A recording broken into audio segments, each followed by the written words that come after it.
Janis Joplin on a Wednesday. It's the Bennington Show. I'm Ron Bennington. There's Gail Bennington. Yo. And I am Ron Bennington. The great Janis Joplin. Hey, Andy in Buffalo. Andy, what's up, buddy? Wait, we got you? Andy, is that you? Hey, Ron, what's up, man? Hey, man. Long time, first time. So, look, I'm coming down to New York for New Year's. I'm going to 2 nights of Fish's 4-day run. I'll be there with Stanley. And I'm only doing 2 nights, though. So I'm wondering, are you going to be up on stage anywhere 29th or the 30th? The 30th, I may go to Stan, and the 31st, I'm definitely hosting. So, yeah, the 30th at the Stand. All right, cool, man. I'll see you then. Hey, any chance I can get one of those Bennington posters? You got one. 844 Rock God. 844 Rock God. Tell us something we don't know, and we'll give you a signed Bennington poster for your Christmas present. But you got to tell us something that we haven't heard yet.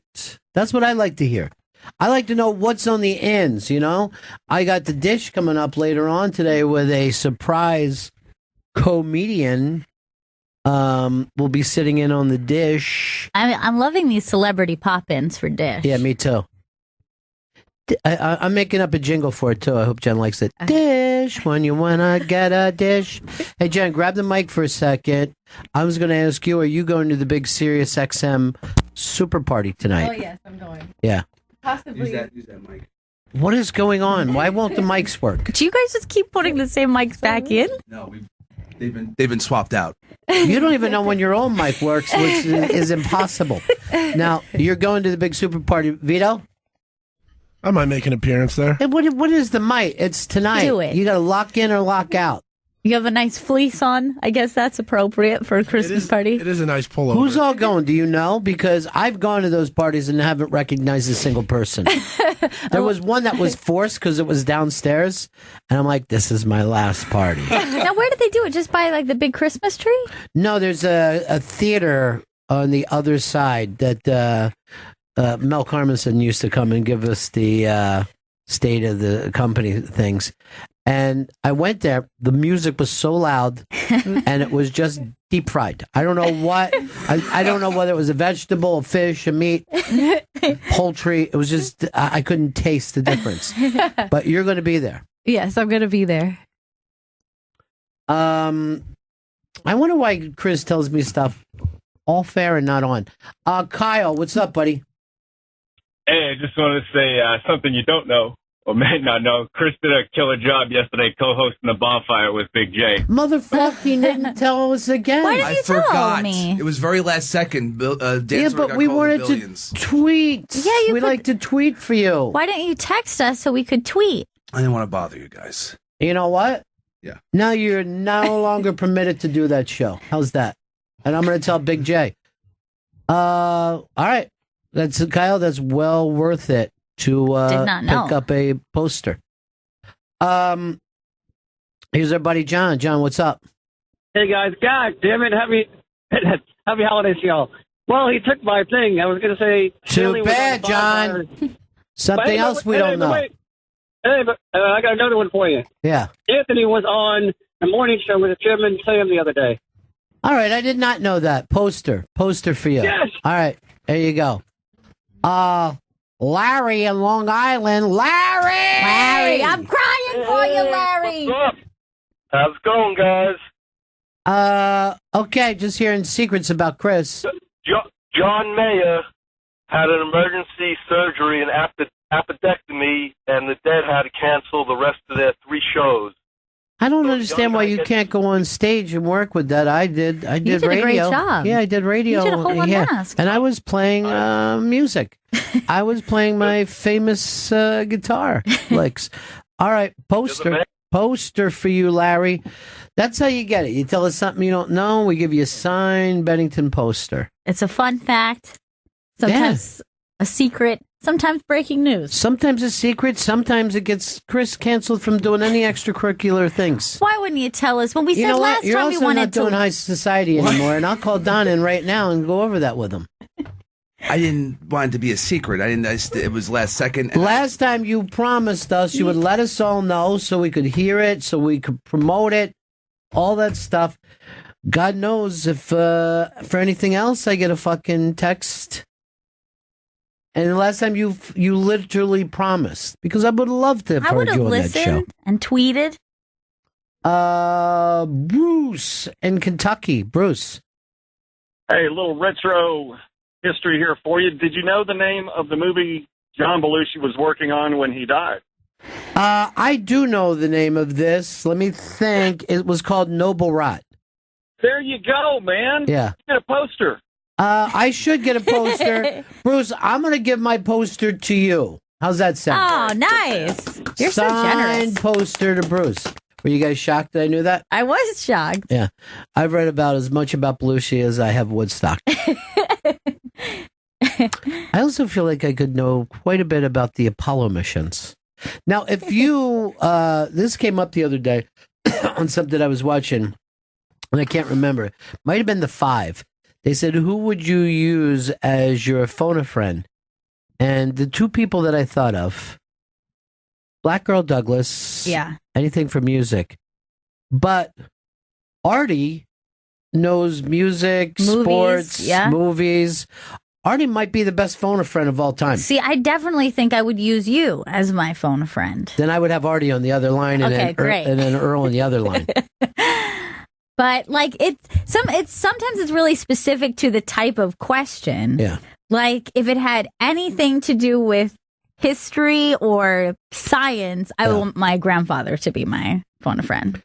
Here's the problem. The phone a friend has a time limit, and he will, like, if he knows a fact about something, it takes him forever to get to it. You're right. Because you're getting 12 facts on the way. I know, and you're getting backstory. Like, well, I want to start from the beginning. Like, well, back in 1625, and you're like, oh shit, this was not.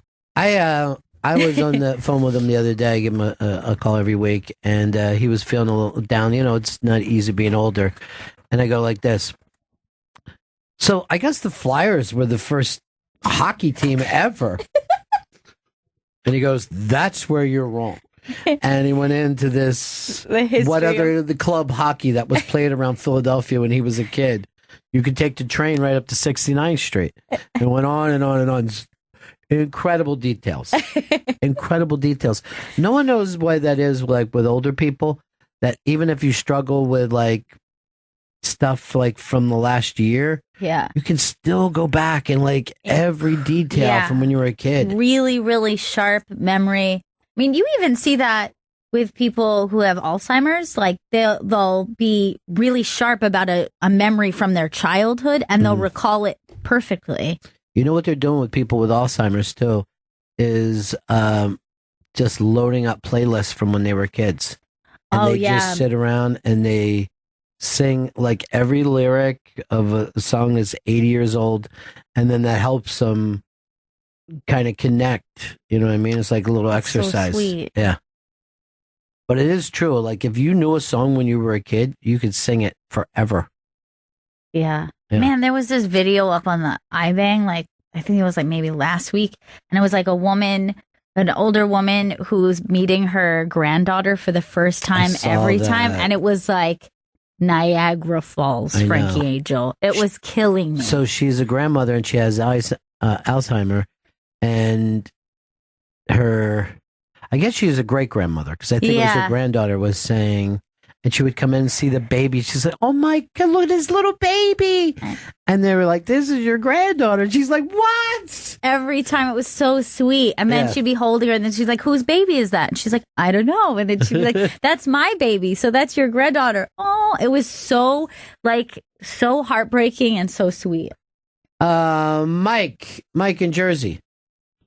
Hey, Ronnie B. and Gail, how are you? Good, man. I was just wondering if you guys heard Chris on the bonfire last night. Well, we got that call already. Of course we didn't know. He never lets us know a goddamn thing about himself. He sounds so natural on the bonfire. And then he didn't. Yeah, he's a bonfire boy. And if I were going off to do billions, I'd be nervous right now. I know, that's true.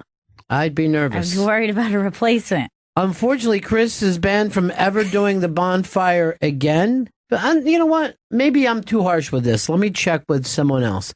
Vito, do you think Chris should be because he did not let us know? Yeah, because he's not even helping promote the show before he goes on it. Big no-no. That's a really good point. It doesn't promote us, and it doesn't promote the bonfire. And I like that you explained it in a way we can all understand. A no-no. What is he hiding, though? Why won't he talk? I don't know. He's a suspicious character. And there is something very suspicious about Chris. And now we have suspicious minds. And I was telling Don today, I think if there's any stuff missing from here, Chris took it. I'm not stealing. I'm just forgetful. That's all. Yeah, you're forgetting you're stealing all the time. He blacks out and he takes off his supplies. Why wouldn't he let us promote it? Why wouldn't he? I know. And even more than that, I would have just liked to listen. You know what I bet he's saying on the bonfire? You know who's dumb? Ron. What? No. That's what you say? No. Chris, we're your friends. Why would you say that? I guess he thinks I'm dumb, and this is the only place that he can express himself. Never that. But if he's hiding that from us, what else is he hiding? That's what I want to know. What else is he hiding? I don't hide anything from you guys. Really? How about the bonfire? That was just sheer forgetfulness. How about the stuff with Jen, which I had to find out on the street, like a fucking daydream Johnny? That was bad timing. How would that be bad timing? You find out a fact that I should know. You don't tell me at all. I was going to say, you don't tell me to the next day. Wasn't even bringing it up in front of Don.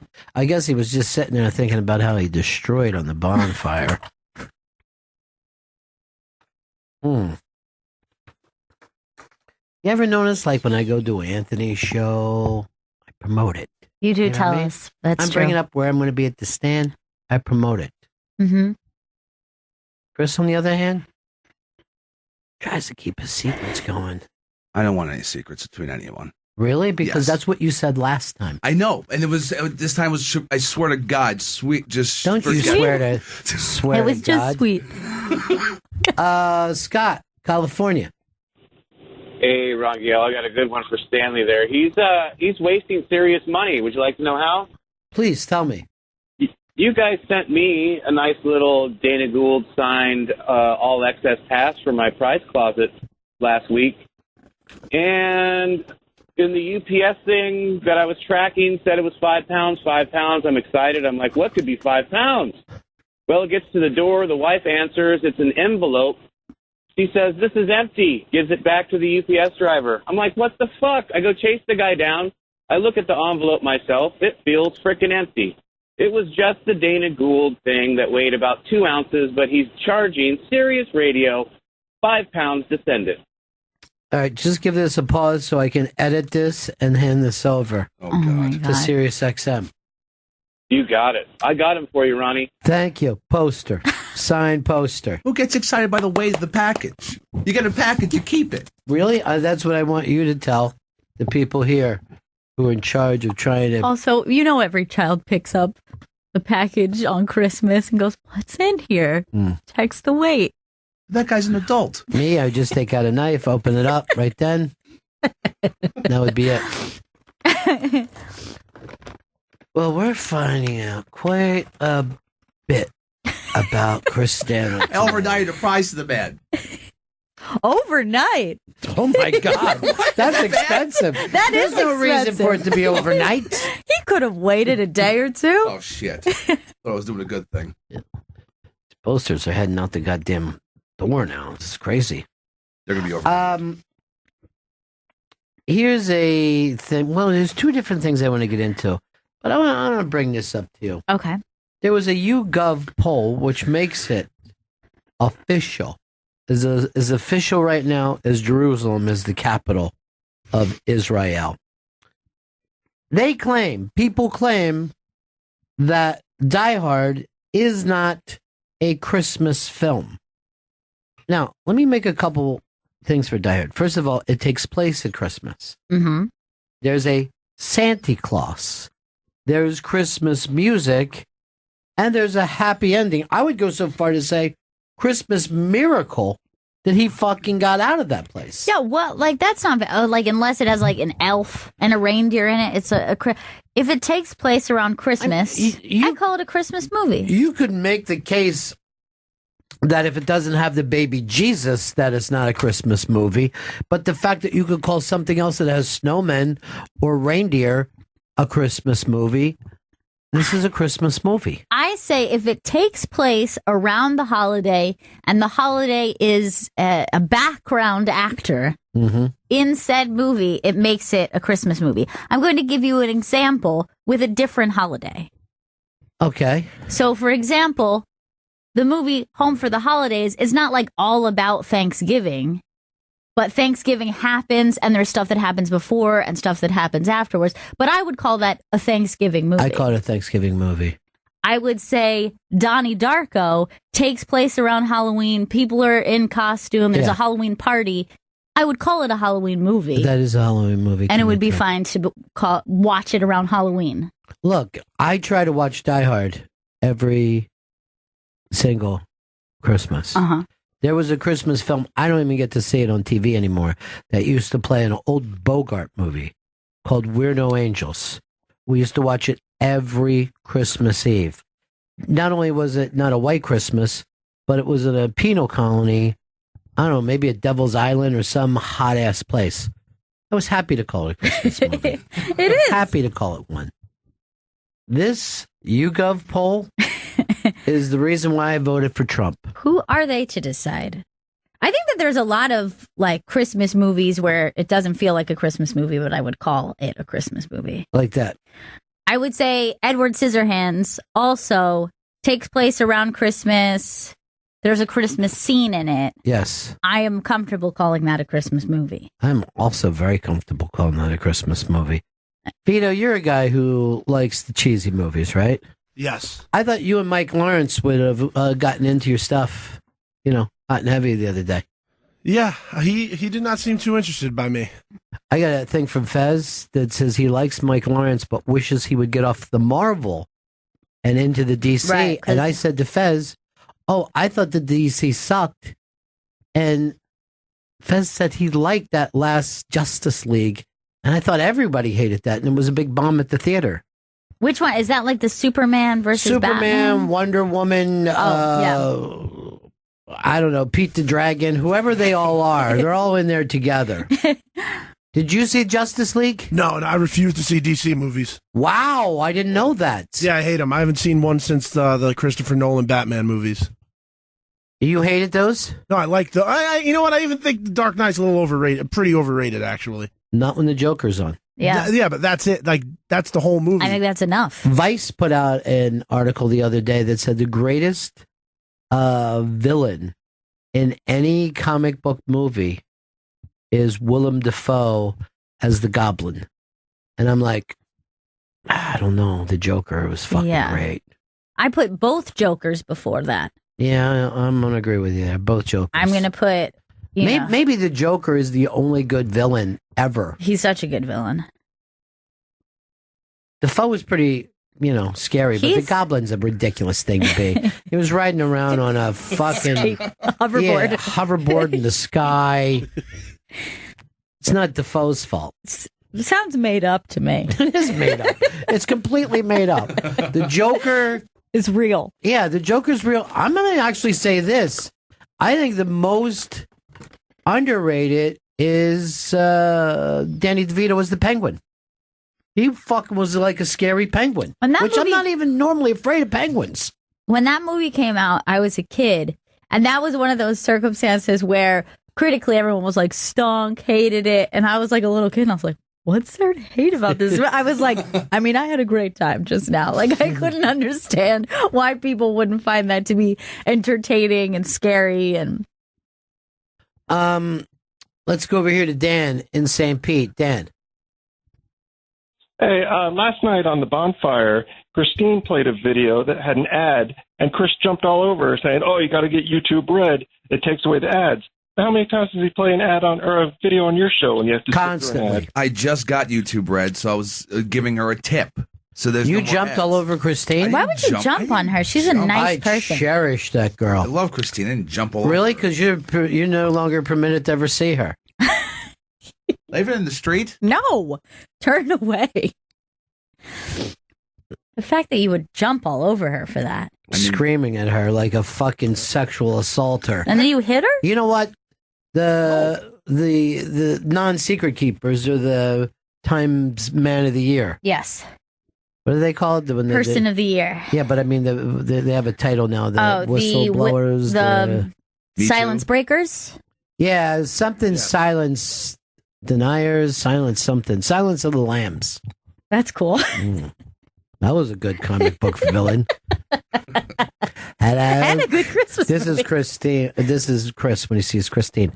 Hello, Christine. Oh, you're so creepy with her. Yeah. And the way you jump all. Yeah, he jumps all over because he thinks he's a male model. Yeah, I'm proud of my hair. Why didn't you just let us fucking tweet? That's all we've ever asked of you. I know. I really wanted to do that. Because you're a secret fucking keeper, I don't want to dude. keep secrets from you. Really?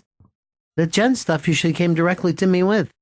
I was fucking furious when I heard about You that. could learn something from the silence breakers. He's the silence maker. He even puts his fist up to veto a lot and says, "You fucking say anything to Bennington about this." Threatens me all the time, Ron. Oh. Well, not about silence. Have you met Miss Jones? Dennis, Strong Island. I think The Ref with Dennis Leary is a solid Christmas movie. It does have a sexual assaulter in it, though. God, I don't even Kevin remember that. Spacey was the dad. Oh, in yeah, that. that's right. He was actually very good. I don't even That's think... a great movie, actually. I haven't seen it in a long time, so I'd like to go back and take a look at it. But I remember enjoying it. Yeah, I liked it a lot. And again, it's got to be since like the mid 90s since I saw that movie, but I remember really liking it. I watched it a year ago because I didn't know it was a Christmas movie. I watched it in like the summer on demand, so you can check it out on Spectrum. You watch Christmas movies in the summer? No, I didn't know it was a Christmas movie. I just saw a movie called The Ref starring Dennis Leary. I put it What on. do you do on Christmas Eve? You and your mom sit down and watch Jaws? You watch summer blockbusters.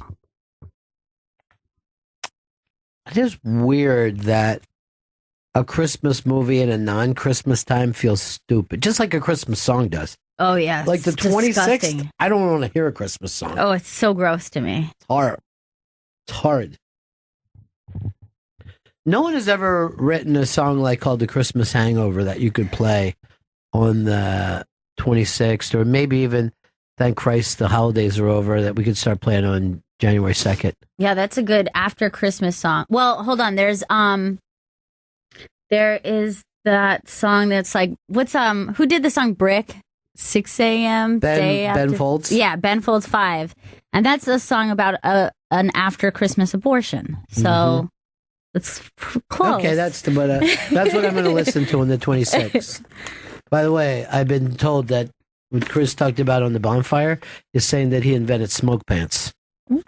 That's probably why he keeps it secret.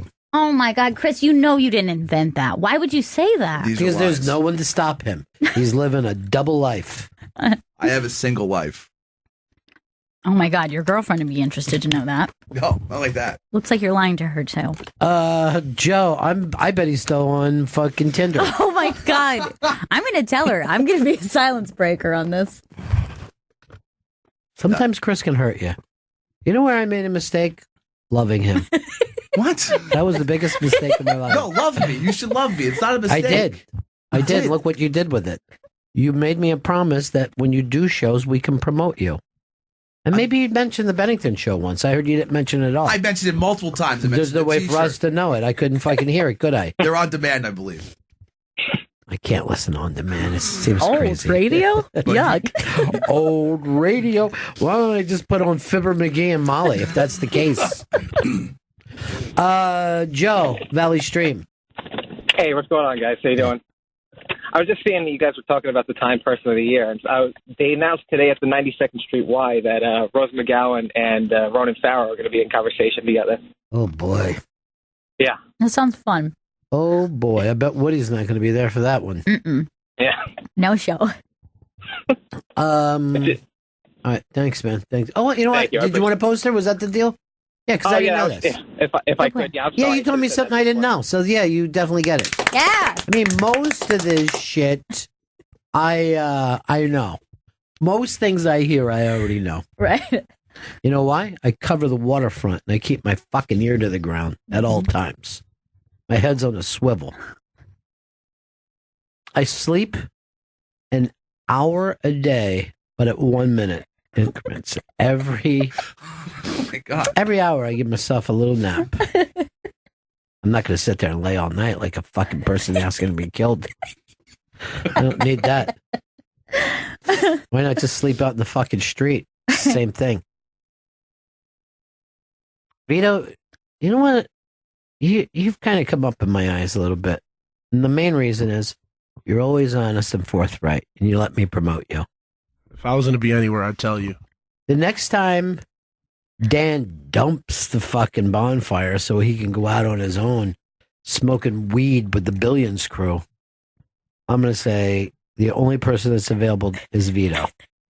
And I'll be there and I'll tell everybody about it the week before I go. Oh, I know you will. You're not going to be like this fucking guy who keeps it a secret, doesn't even let us tweet it out or promote it. I'll be screaming from rooftops and tweeting. That's too much. I mean, you're going to look I'm like... going to be on the bonfire, First of all, everybody. you're going to look crazy. Second, no one's going to hear you up on a rooftop. A short building, like a 2-story, 3-story townhouse. Who's going to hear you from there? Upper East Side. Have you ever been up? Seriously, have you? So you're driving over to the Upper East Side, or for you, probably the crosstown bus, because you're not about M66. 66 is only to go back to the West Side. If you try that to go to the East Side, my friend, you're going to have to go to 65th. But it's still called the M66. You're right. Guess what? You're not doing the show anymore, Jen. No. No, All right, Jen. I don't need to know it all running around here. By the way, I had no idea what the bus was called. You know why? I don't get on buses. He does not get on the crosstown bus or any direction. Buses suck. Not even the M105? I'm sorry. Did somebody say something? I don't hear him anymore. Oh, God. That's the way you treat me. All I hear is silence. I don't treat you like that. Why all the dead air is happening? You okay, You buddy? just coughed into your meats. Yeah, the vampire cough. Why don't you It's cough good into your hygiene. arm? I think I don't hear him anymore. Oh, God. That's the way you treat me. All I hear is silence. I don't treat you like that. Why all the dead air is happening? You okay, You buddy? just coughed into your meats. Yeah, the vampire cough. Why don't you It's good cough into your hygiene. armpit? That's disgusting. Look, he's taking a good sniff, too. It's worse than you thought. It's so gross. That sweater looks nice on him today. Thank you. Yeah. I like that you're pulling your sleeves up, too. I can't wear sleeves around the wrist really bother me. I know.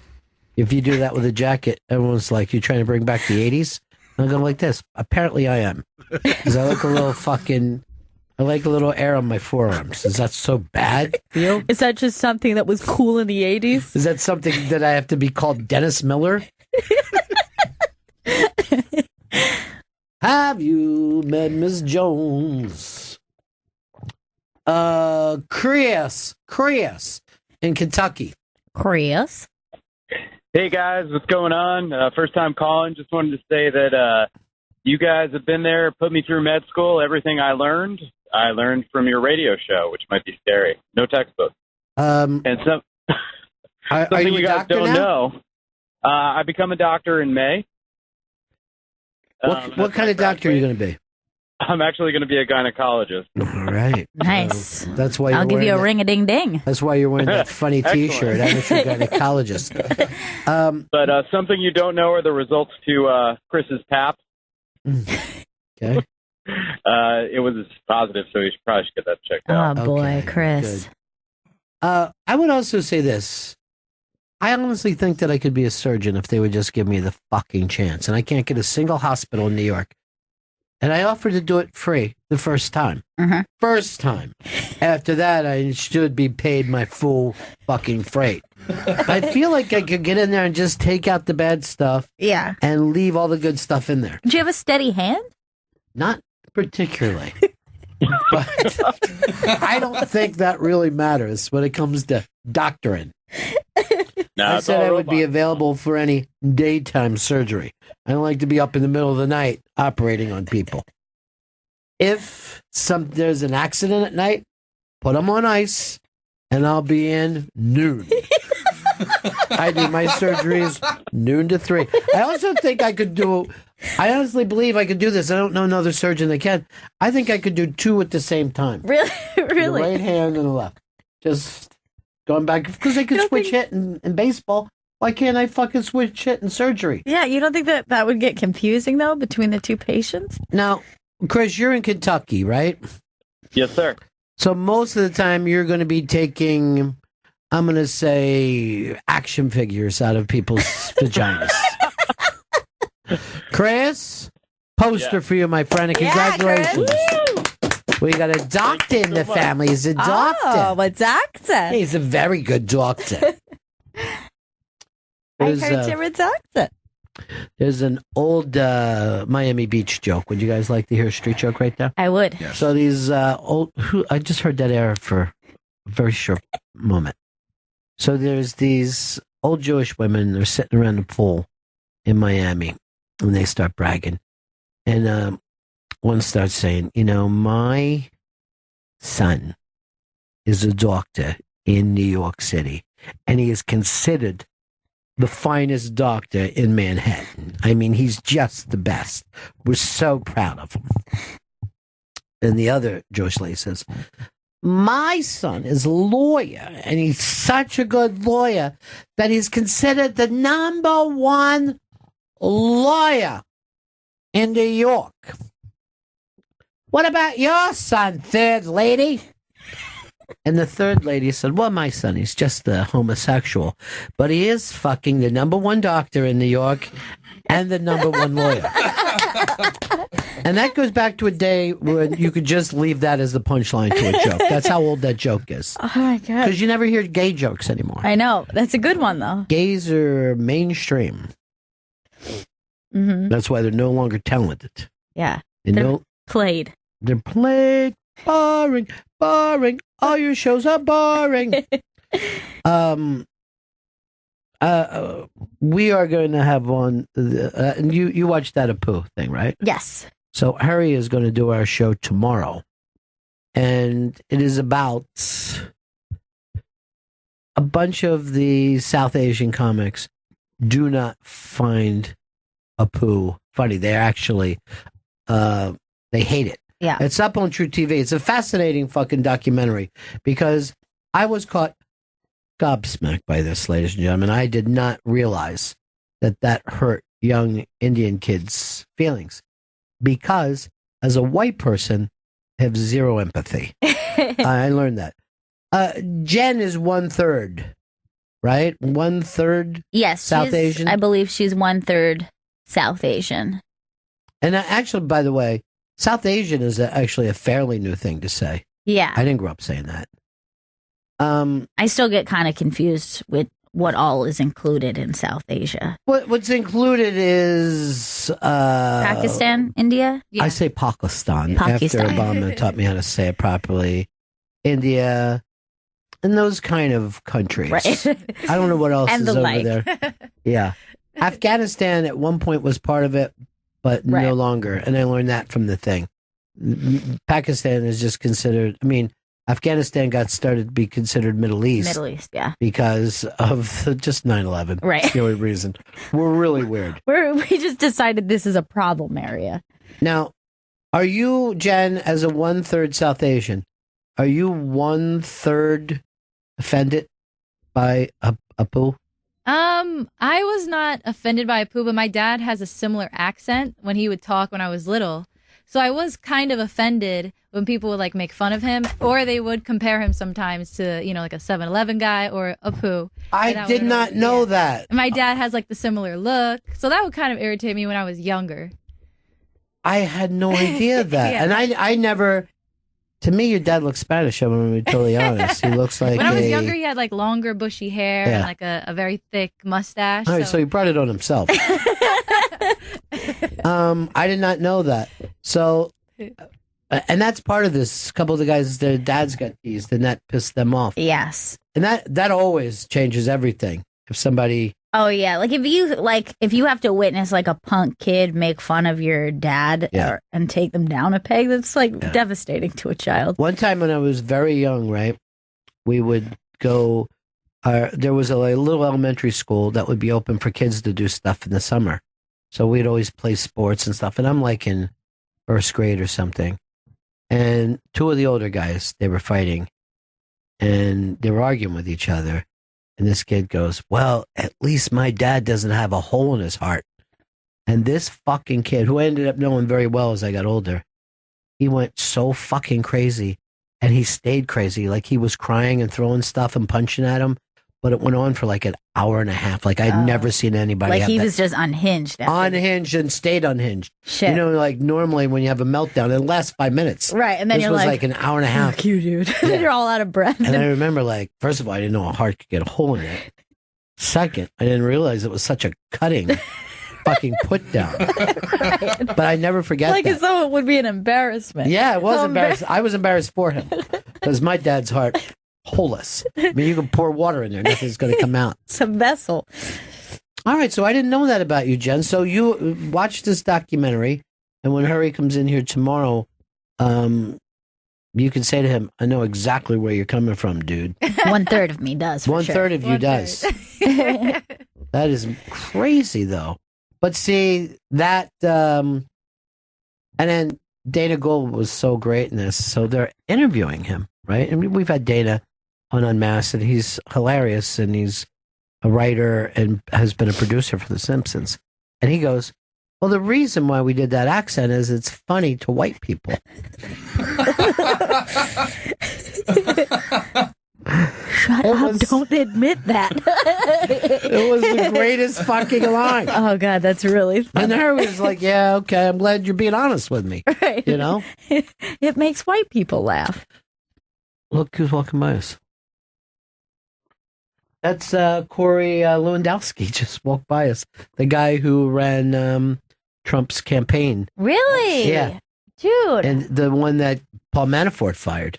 Dude, that's really weird. Isn't that strange? He's got a book out called Let Trump Be Trump. You didn't know he was coming in, huh, Chris? Or is that another secret you're keeping, like your bonfire? No, I didn't know that was. Why'd you keep that from There's us? no way for me to believe you right now. You need to believe me. I needed to believe you the last time you told me, Ron, the next time I do it, you can promote it and let everybody know.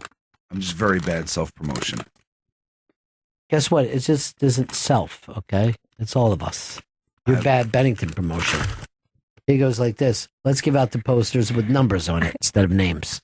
What? That doesn't promote anything. Ba-ba-ba-ba-bo. Here's my buddy, Hard Rock Johnny. Bennington, what's going on?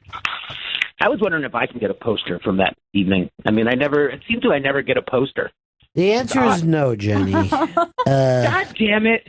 No. Because you didn't tell us something we didn't know. Why? That was part of the deal. You have to tell us something we don't know to get a poster. Yeah, but I could tell you that last night I did listen to the bonfire, and Chris said that the idea for doing the Bennington Thanksgiving was all his, including the parade of sides. I am thankful that you called with that. Those are lies. Johnny, since I believe you, you get a poster.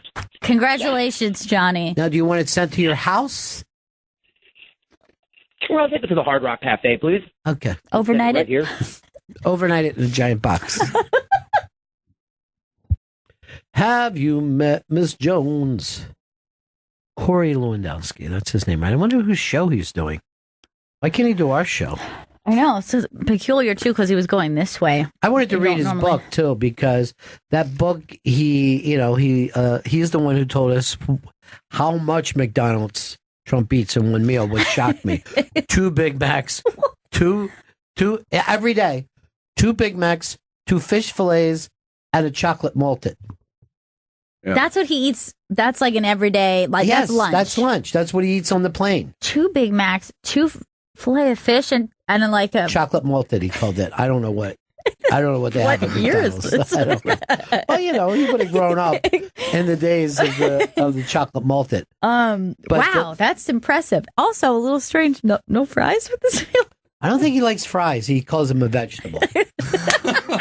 Now, the other thing that he said in the book, and I haven't read the book, I only read the Post put out some things. He said that he found out that Paul Manafort said, hey, Trump has got to stop going on the Sunday shows. I'll go on the Sunday shows, right?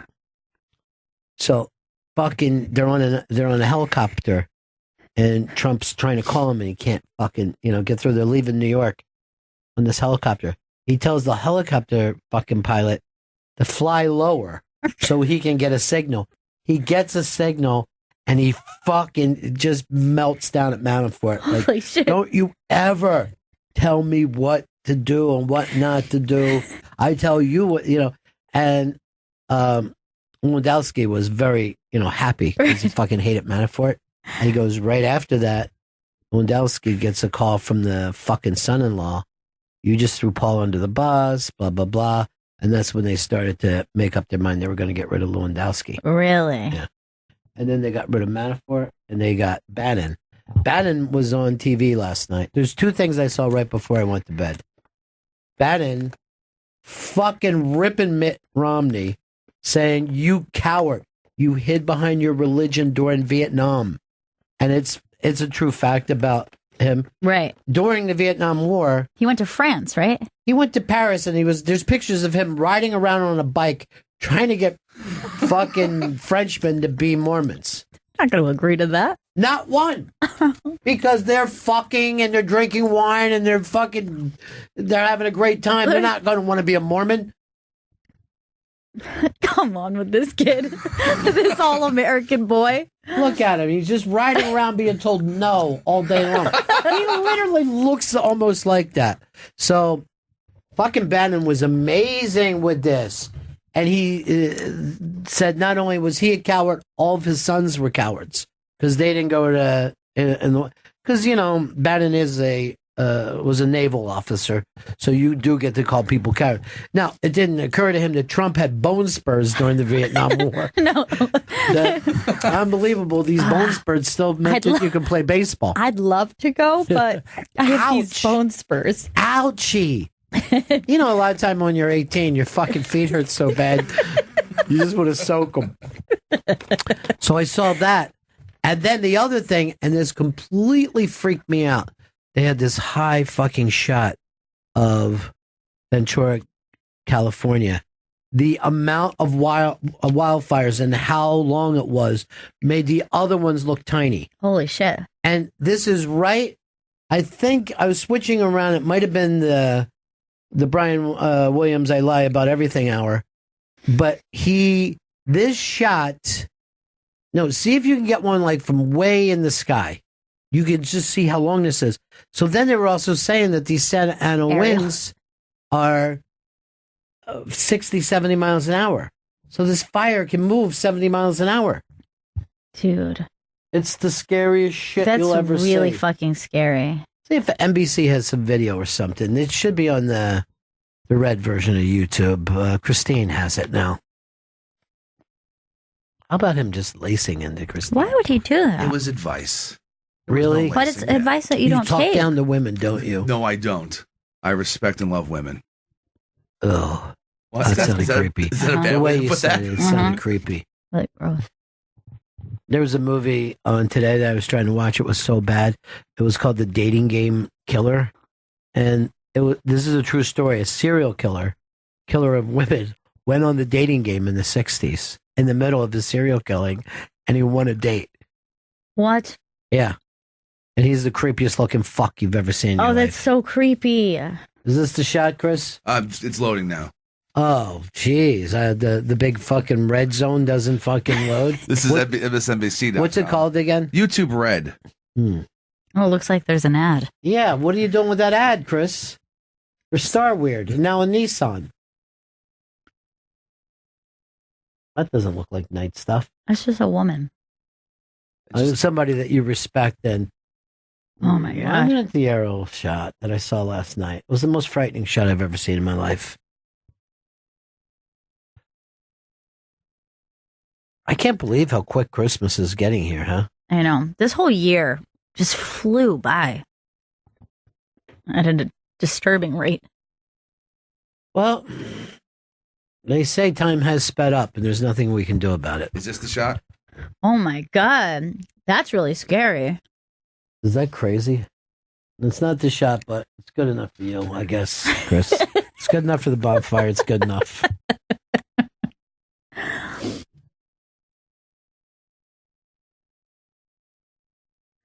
Dude, it's crazy how many just horrible natural disasters we've had. Hold on, this last- Monroe Martin's telling us something about it. Oh god. Doesn't even look like Monroe. That's what racism actually is. When you just say a black guy and say it's a friend of yours. I used to say it was a black girl. Right. No more. Oh, look at this shot here. Mm. That's really scary. Yeah. That's Look how close all the Oh my fucking God. cars are to it too. Yeah, you're doing a lot of help. That's not going to do anything. Is that the Ventura Highway? Last show. I think Don't so, hold yeah. that in. It's not good for you to hold in a sneeze. I've never once sneezed on the air. Isn't that amazing? That's really weird. I've never once sneezed on the air. Why is that? I guess discipline. Well, I can't help when I have to sneeze. When you're an old school broadcaster, you can. You can say to yourself, for the listener's sake, I'll hold that sneeze until the commercial break. Look at all these homes destroyed, neighborhoods destroyed. If I was the president, I would fix the California wildfire thing. This guy's all over the place. Yeah, he's the best. He's wearing the old Monday Night Football fucking coat from the 70s. Remember when they used to make the, like, if you were calling a sports thing, you had to wear the world's worst coat? Like you were fucking selling real estate? Like they used to have real estate jackets, too. For realtors, yeah. Really? And they would just be ugly and stupid. There used to be really bad jackets if you checked into a Ramada Inn. They would have these big red jackets. And I worked there for a while, and then I would fucking wear it to parties. I go, why are you wearing that? I go, this is a very cool red jacket, man. I'm very proud of the Ramada Inn. Could you have at least taken your name tag off? I never wore my own name tag in case anyone complained.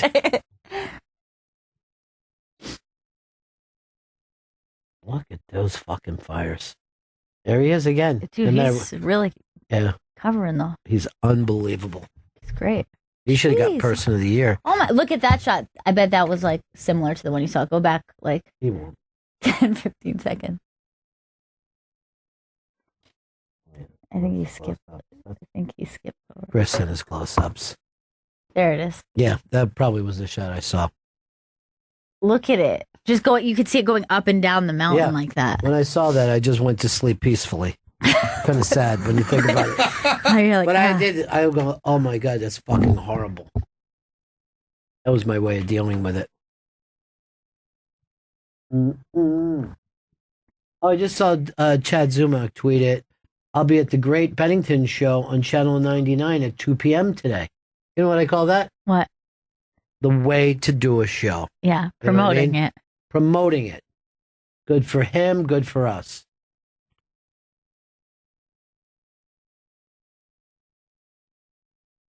He also claims he's going to be meeting Todd Bridges on the Social Justice Warriors Texas tour. That sounds like a great tour. Ba-ba-ba-ba-ba. And as I said, he's also the wingman for Mr. Jim Florentine. Why don't we take a break here? What are these papers, Chris? It's a live read. What are you saying, a live read? Why don't you say you want to talk about your good friends at Dish, since today is Dish Day, and there will be a surprise comedian coming in. At Dish, they believe in getting to Netflix should be easy. But getting to your favorite shows when you have a million remotes and inputs, the Switch is anything but that. And Dish knows because they listen. That's what they do. They listen. And then Dish fixed it with the Hopper 3 DVR with Netflix integration. You don't have to change inputs or remotes to access Netflix. It's all your favorite content in just one click. Plus, with the Dish voice remote, you can even search for Netflix using just your voice. Dish makes it easy, which gives you more time to unwind with the shows you love. To learn more, call 1-844-CALL-DISH or visit dish.com. Dish tuned into you. Call 1-844-CALL-DISH or visit dish.com. Requires separate subscriptions to Dish and Netflix. Voice remote sold separately. Monthly fees and other restrictions apply. Call for details. The Leslie segment is brought to you by Dish. Dish listens when no one else does. Dish tuned into you. To learn more and sign up today, call 1-844-CALL-DISH. Go to dish.com or visit a local retailer near you. Now, Dish, every time you do Dish, now you have a superstar comedian with you. Who do you have today, Jen? Today, I have Big J. Big J! For a second, I was looking at the door when you said a superstar comedian. I'm like, oh, someone else is here?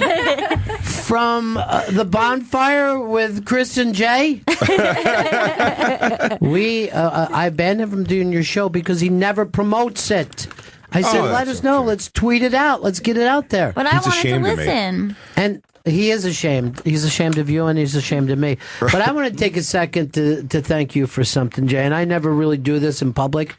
But thank you for raising the metal flag. It means a lot to the people in the halls of Sirius XM. I heard someone just say that. Are you still raising the metal flag? It was Jose Mangan from like Liquid Metal and all those shows. And he's so immersed in that world. Yes. And I felt you over my shoulder as you walked by. And he goes, it's good to see guys raising the metal flag still, man. He goes, you still raising the metal flag? And you're like, I want to answer him. If you weren't there, I would have been like, totally, dude. My friends metal can for hear life. you. But instead, I just was like, oh, yeah, it's fine. The metal flag's there. He's a really good guy, man. He's a great guy. And he opened for he brought out the Metallica show when we did it, and you never saw a person so happy.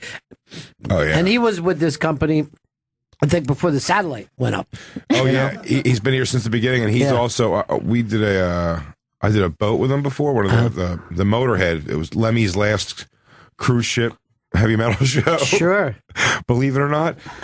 And he would host a lot of the bands, and it always made me laugh. Like he gives this. He has all these crazy stats about bands you would never want to know. These three guys came together in high school, coming from different parts of Connecticut, Fairfield, Milford. He's going through all these, and he goes, and they came together to form one alliance called Hey Preach. And he always does. He puts on the voice. It just at the last second, you get the metal voice. He always gives the name of the band like with an extra metal to it. Well, as a flag waving member of the metal community. You're here for the Dish segment, and as I understand, you've been seeing canoodling from time to time yourself. So sure. You should be able to do this. All right, Jen, what do you got for us? Well, Hollywood's latest couple. Ooh, Dishy.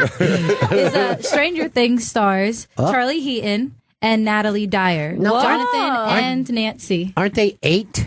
No, these are the teenagers. All right, I don't know who they are. Nancy Wheeler's the teenage sister. And then it's the kid's brother, who I guess is playing 17, looks 35 years old. Right. He's Will Byers' older brother. So are they an item now? Is that what we're saying? They're an official item. Ooh, they were seeing canoodling. Were they seeing canoodling? They were seeing canoodling on the red carpet. Yeah. At the British Fashion Awards in London. By the way, Christine, this fucking guy, when he runs YouTube, it has ads on it all the time.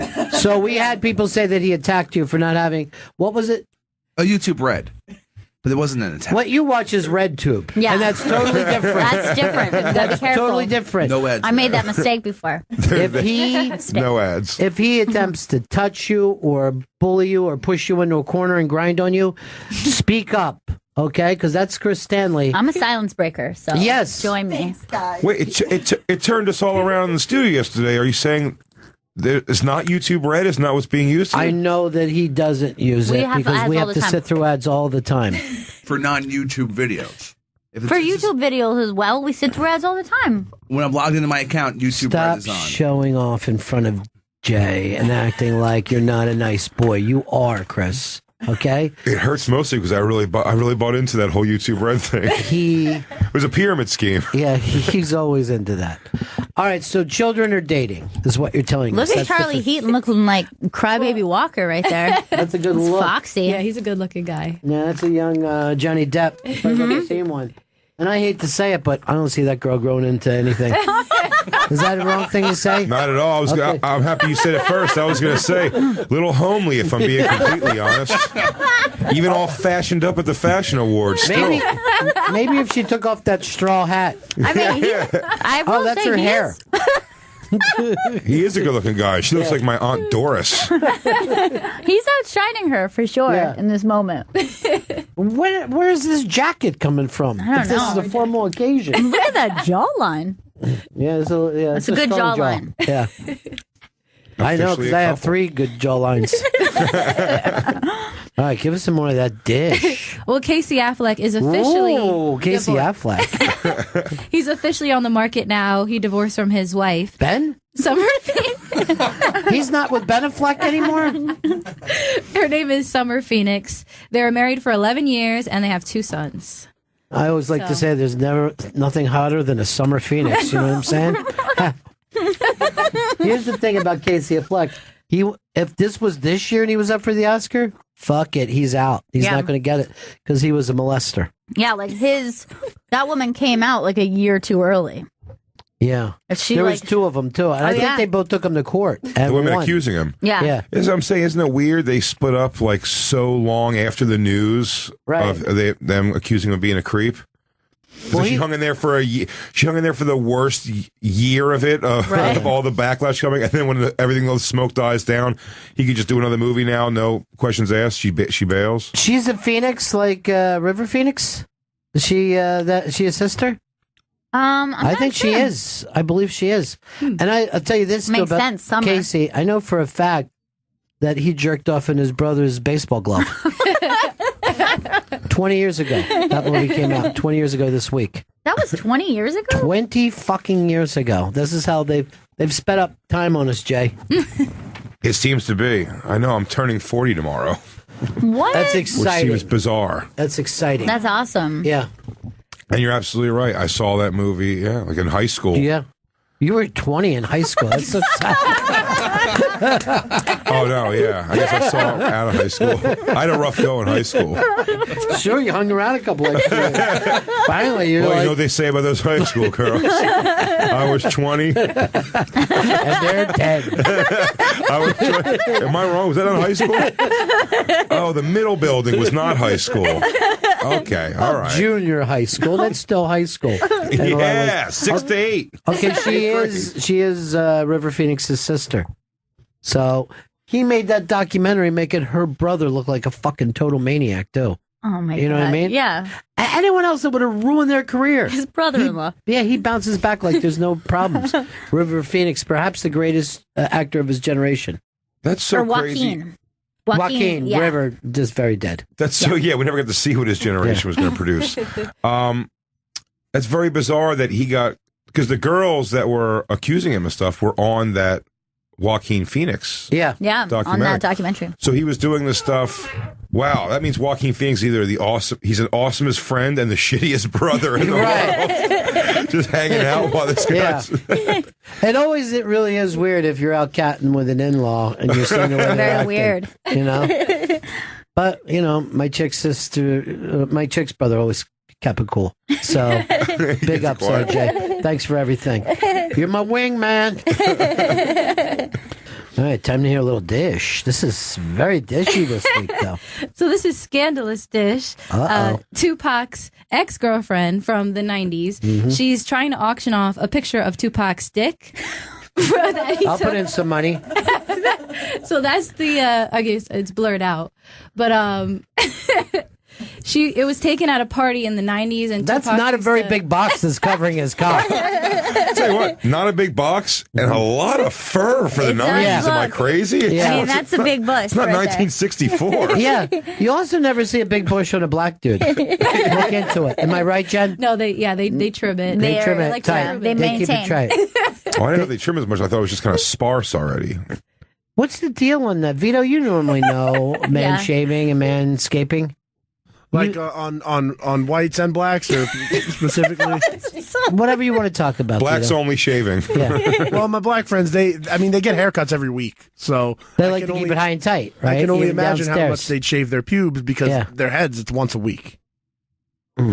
I couldn't go to a barbershop once a fucking week. I like to go twice a year, tops. I do. Yeah, I don't enjoy the process. Yeah, I don't like it either. I don't want it like- over with. Even, I mean, I don't mind it as much as probably guys do, but the chit chat is a little exhausting. Look. Because I'm friends with the woman who does my hair. So I'm like, am I in the mood to get in a conversation about what I'm up to, what she's up to? Just because you want your hair done.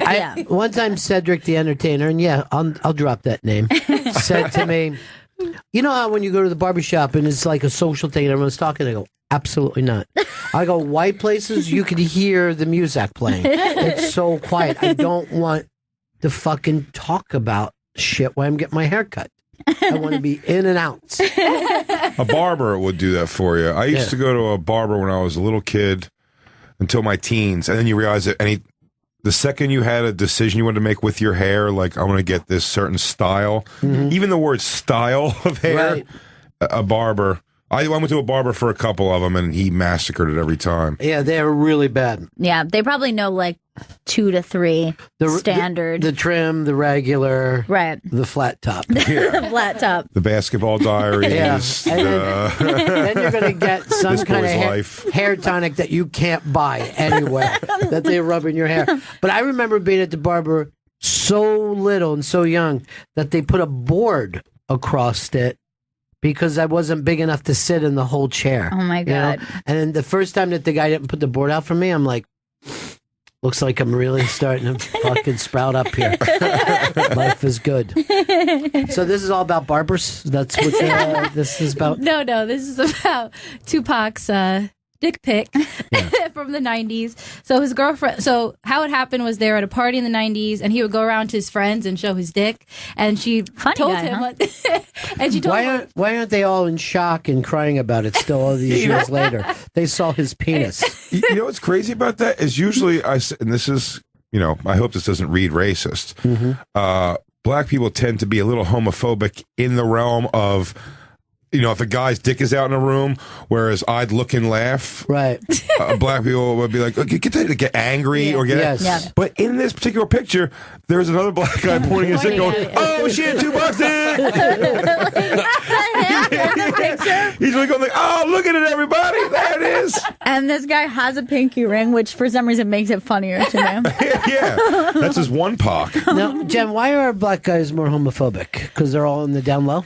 I wouldn't say that. I think it's just like how their demeanor is. It's very rough and gangster, like get off, that's probably Machismo what it is. culture. Yeah. Right, I see. Masculine. Yeah, I see. very masculine. So it's Plus, very they love odd. Jesus.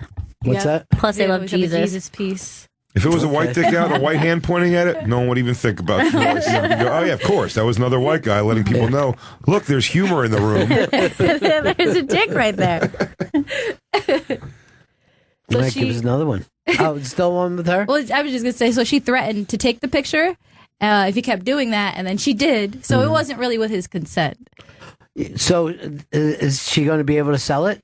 Well, she's trying to. One of the auction houses are actually trying to get it from her for $7,500. What kind of auction house is this? But she's, it's called Box A dick, Rock. go, 45. I got 65, $2 dick, go quick. $2 dick, 45. I got excited. I wanted to actually. $20,000 for the lady in the back there. Okay, lady, 45. $500,000 to the gentleman in red. It doesn't matter how high end that is. Sotheby's still has the same guy. You know what I mean? The same guy who's selling tobacco down south will come up and sell a fucking Van Gogh for $695 million. Who that? Here's a famous artist, everybody. Come on. Go deep in your pockets. Can I say something about this picture again, too? I'm really zoned in on it. Now, we all did have a good chuckle at the idea that if that's Tupac's dick, in fact, the box isn't very big. But now taking into consideration, because in the picture, for those listening, he's pulling his pants down, I'd say a little below his balls.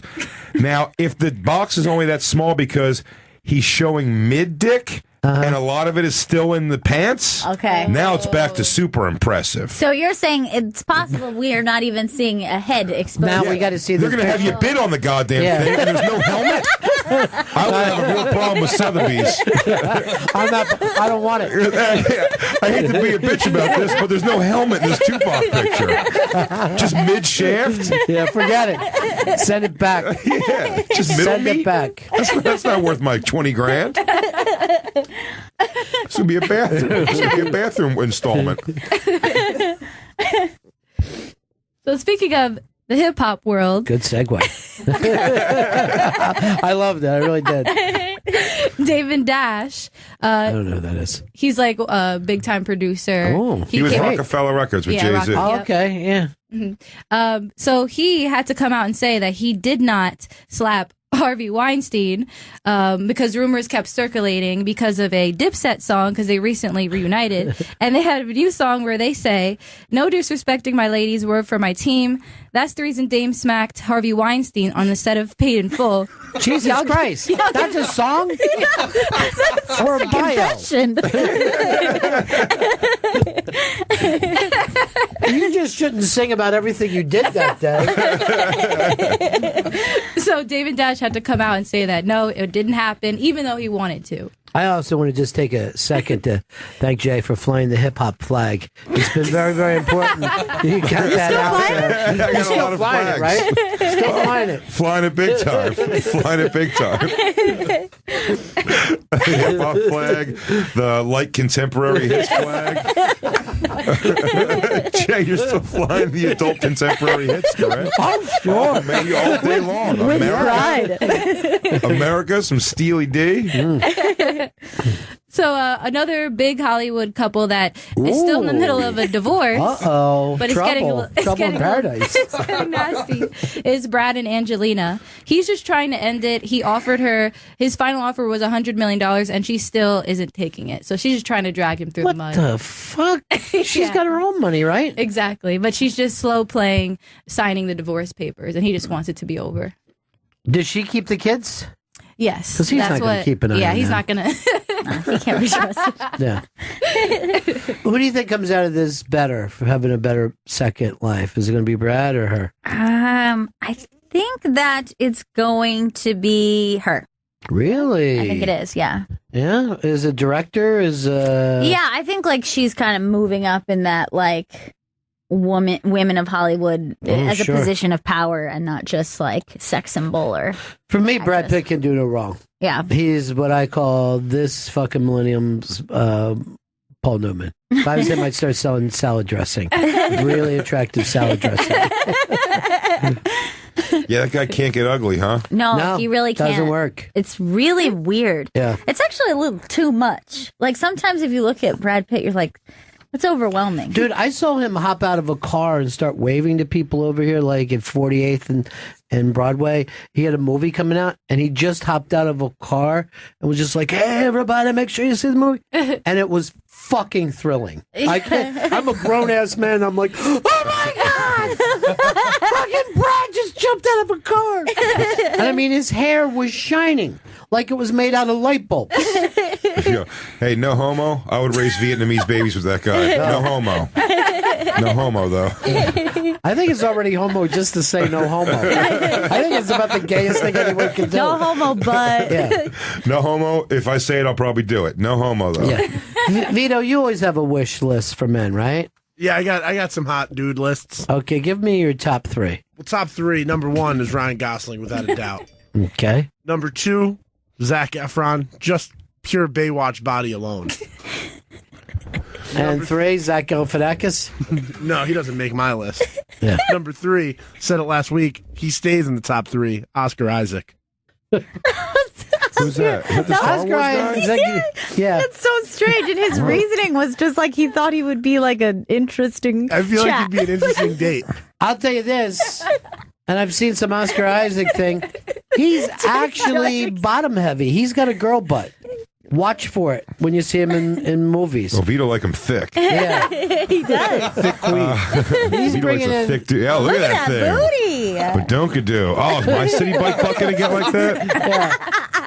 You wait, Vito. I'll be on that list. Rito's like, I want to take a bite out of it. Jay's a little pissed he didn't make the list. Nah, I thought I was going to be in there. That's fine. I know, I'm probably 5 or something. We're only doing top 3. I'll tell myself I was 5. I came in 5. I don't even know if you'd be the top out of the bonfire. Would he, Vito? I don't know, man. Dan Soder's got a hot body on him. Dan is. He's a Ladies heartthrob. like Dan Soder. Ladies love Dan Soder. But I I'm noticed the ugly this- chick on that show for sure. He can be a little.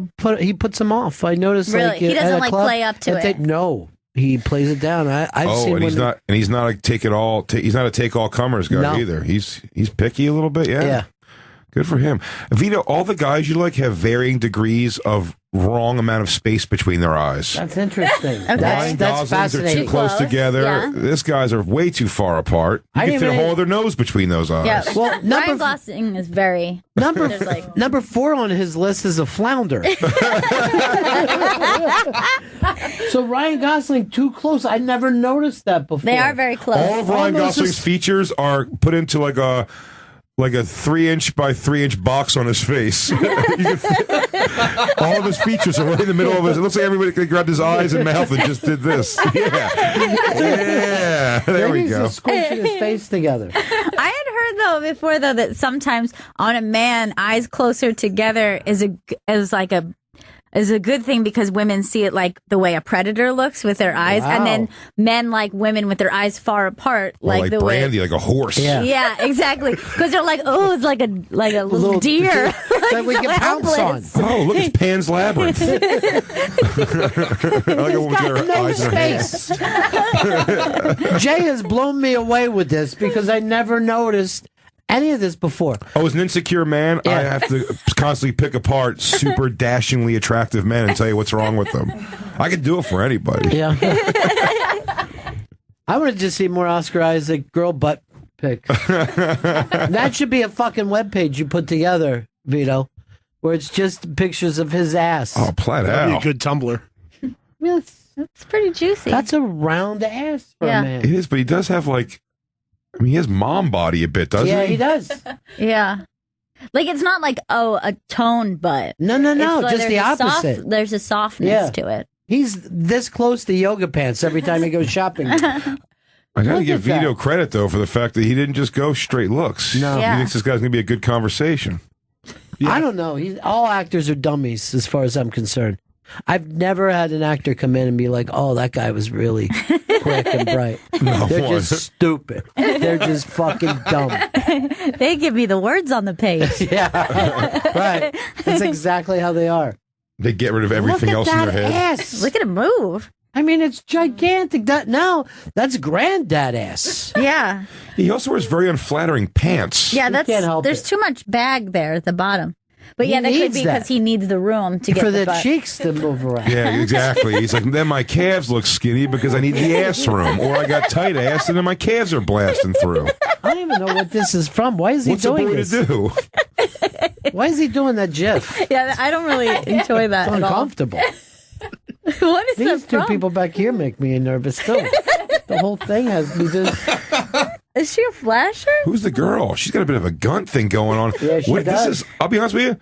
I wouldn't look twice this couple in the park for this guy. For this guy being an actor. Oh, like if you have to be in a three-way, Yeah. this is not going to be the couple. No way. I mean, I might approach him and I'll go, that's an easy yes. I mean, it's a lob up. I'm like, hey, you want to hang out? You want to watch me have sex with your girlfirlriend? Dude, that's a Yes. fucking. This is a game show we could do because the dating game, that shit is played. But who wants to be in a three-way? And it's just like you're meeting couples. Okay. Sometimes it's a girl, sometimes it's a guy, and they have to fucking. And then the couple has to work like why they want All right, to bring this is that good. person into the. I think Oh, this it's a is team exciting. effort. You have to work together to see if they can get the person. Fuck, that's a good game, man. I'd watch that game every week. It's very progressive. Yeah, well, you know, it's the fucking 90s, Jay. We're all flying the fucking metal flag. What are we going to do? Yeah. Vito, if you had to be with a couple, sexually with a couple, what couple would you pick? You're looking at him. Mary Stuart Masterson and fucking baggy ass. Mary Stuart Masterson. I don't know who that is. Baggy ass. That was a great reference, though. All right, Vito, who's your couple? Probably Sofia Vergara and Joe Manganiello. Wow.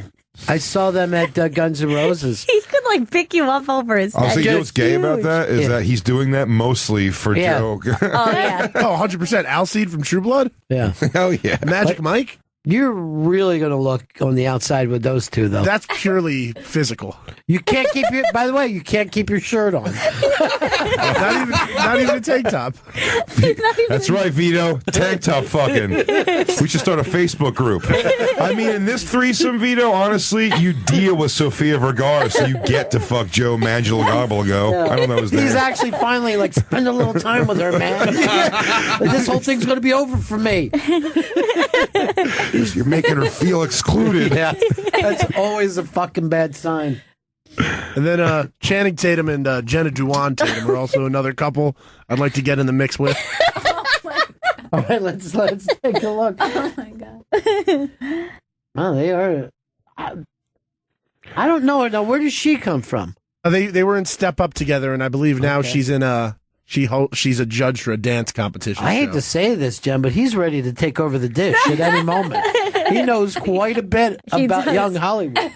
By the way, Channing Tatum, Yeah. far apart eyes. Yeah. Yeah, that's true. Very nut predator like. All right, there's always dudes that other dudes know are attractive. This is always a shock to me that this Frankenstein-looking motherfucker. Yeah, well, that's the thing. He does have kind of a meaty head. Yeah, he does. Yeah, it's definitely dope look for Yeah. sure. I think most girls see him as like the guy you fuck, not the guy you Yeah. date. Right, Definitely. but he also might be the guy you fucked that accidentally kills you. That's what he looks like. You mean from head weight alone? He goes, An after cum collapse just Yeah. finishes your face off. he goes to go down on a chick and breaks her pelvis with that giant fucking Easter Island head of his. He pulverized my pussy bone, if I could use a medical term. You can. We're all very highly educated. We're all doctors here. We're all pre-med, right? You guys want a flatline? I definitely want to do that, man. I didn't day see to New die, right? Flatline. Did anybody see it? I only saw the trailer. I'm appalled they redid it. Yeah. Why did I not realize these when they remade Footloose too? I watched the original Footloose recently. Yeah. The magic's not in the writing and concept of those shitty, stupid movies. Right. Because they were going to redo Roadhouse. Yeah. It's the magic of it was Kevin Bacon and John Lithgow. Yeah. Like how ridiculous that was ultimately. Yeah. To have them be in a dance movie, you know, or like those- Flatliners was like. I mean, that cast. They had the basically it was like if the St. Elmo's Club turned fucking evil and started flatlining. It was Kevin Bacon, Kiefer Sutherland, Julia Roberts, Oliver Platt. Yeah, the great Oliver Platt. The great Oliver Platt. In the new Footloose, his foot's so loose it came off. I go, that's too fucking loose. I forgot how we got into what couples we'd fuck. Vito, write up this fucking pitch though, because I'm ready to pitch this to Hollywood right now. Do you want to be in a threesome. three-way? It was off Brangelina not working out still. I wouldn't even mind doing a celebrity one. You know what I mean? Right. Who gets the giant framed expensive Tupac dick pic hanging over in the breakup? I already just put in a bid for 800. It looks like I got it. Fuck. That bitch can take my Inglorious Bastards original script, but she will not get my Tupac dick pic. Look at that fur. Win tickets to see Chris Rock. Where's he What? playing? What's that about? The Barclays Center. This could be another Vito and Jen date. Oh, small room. I would love that. Yeah. We love going on extravagant. Let me see what I can do. Are you okay? Trips. What's the word I was looking for? Extravagant? No, we like going on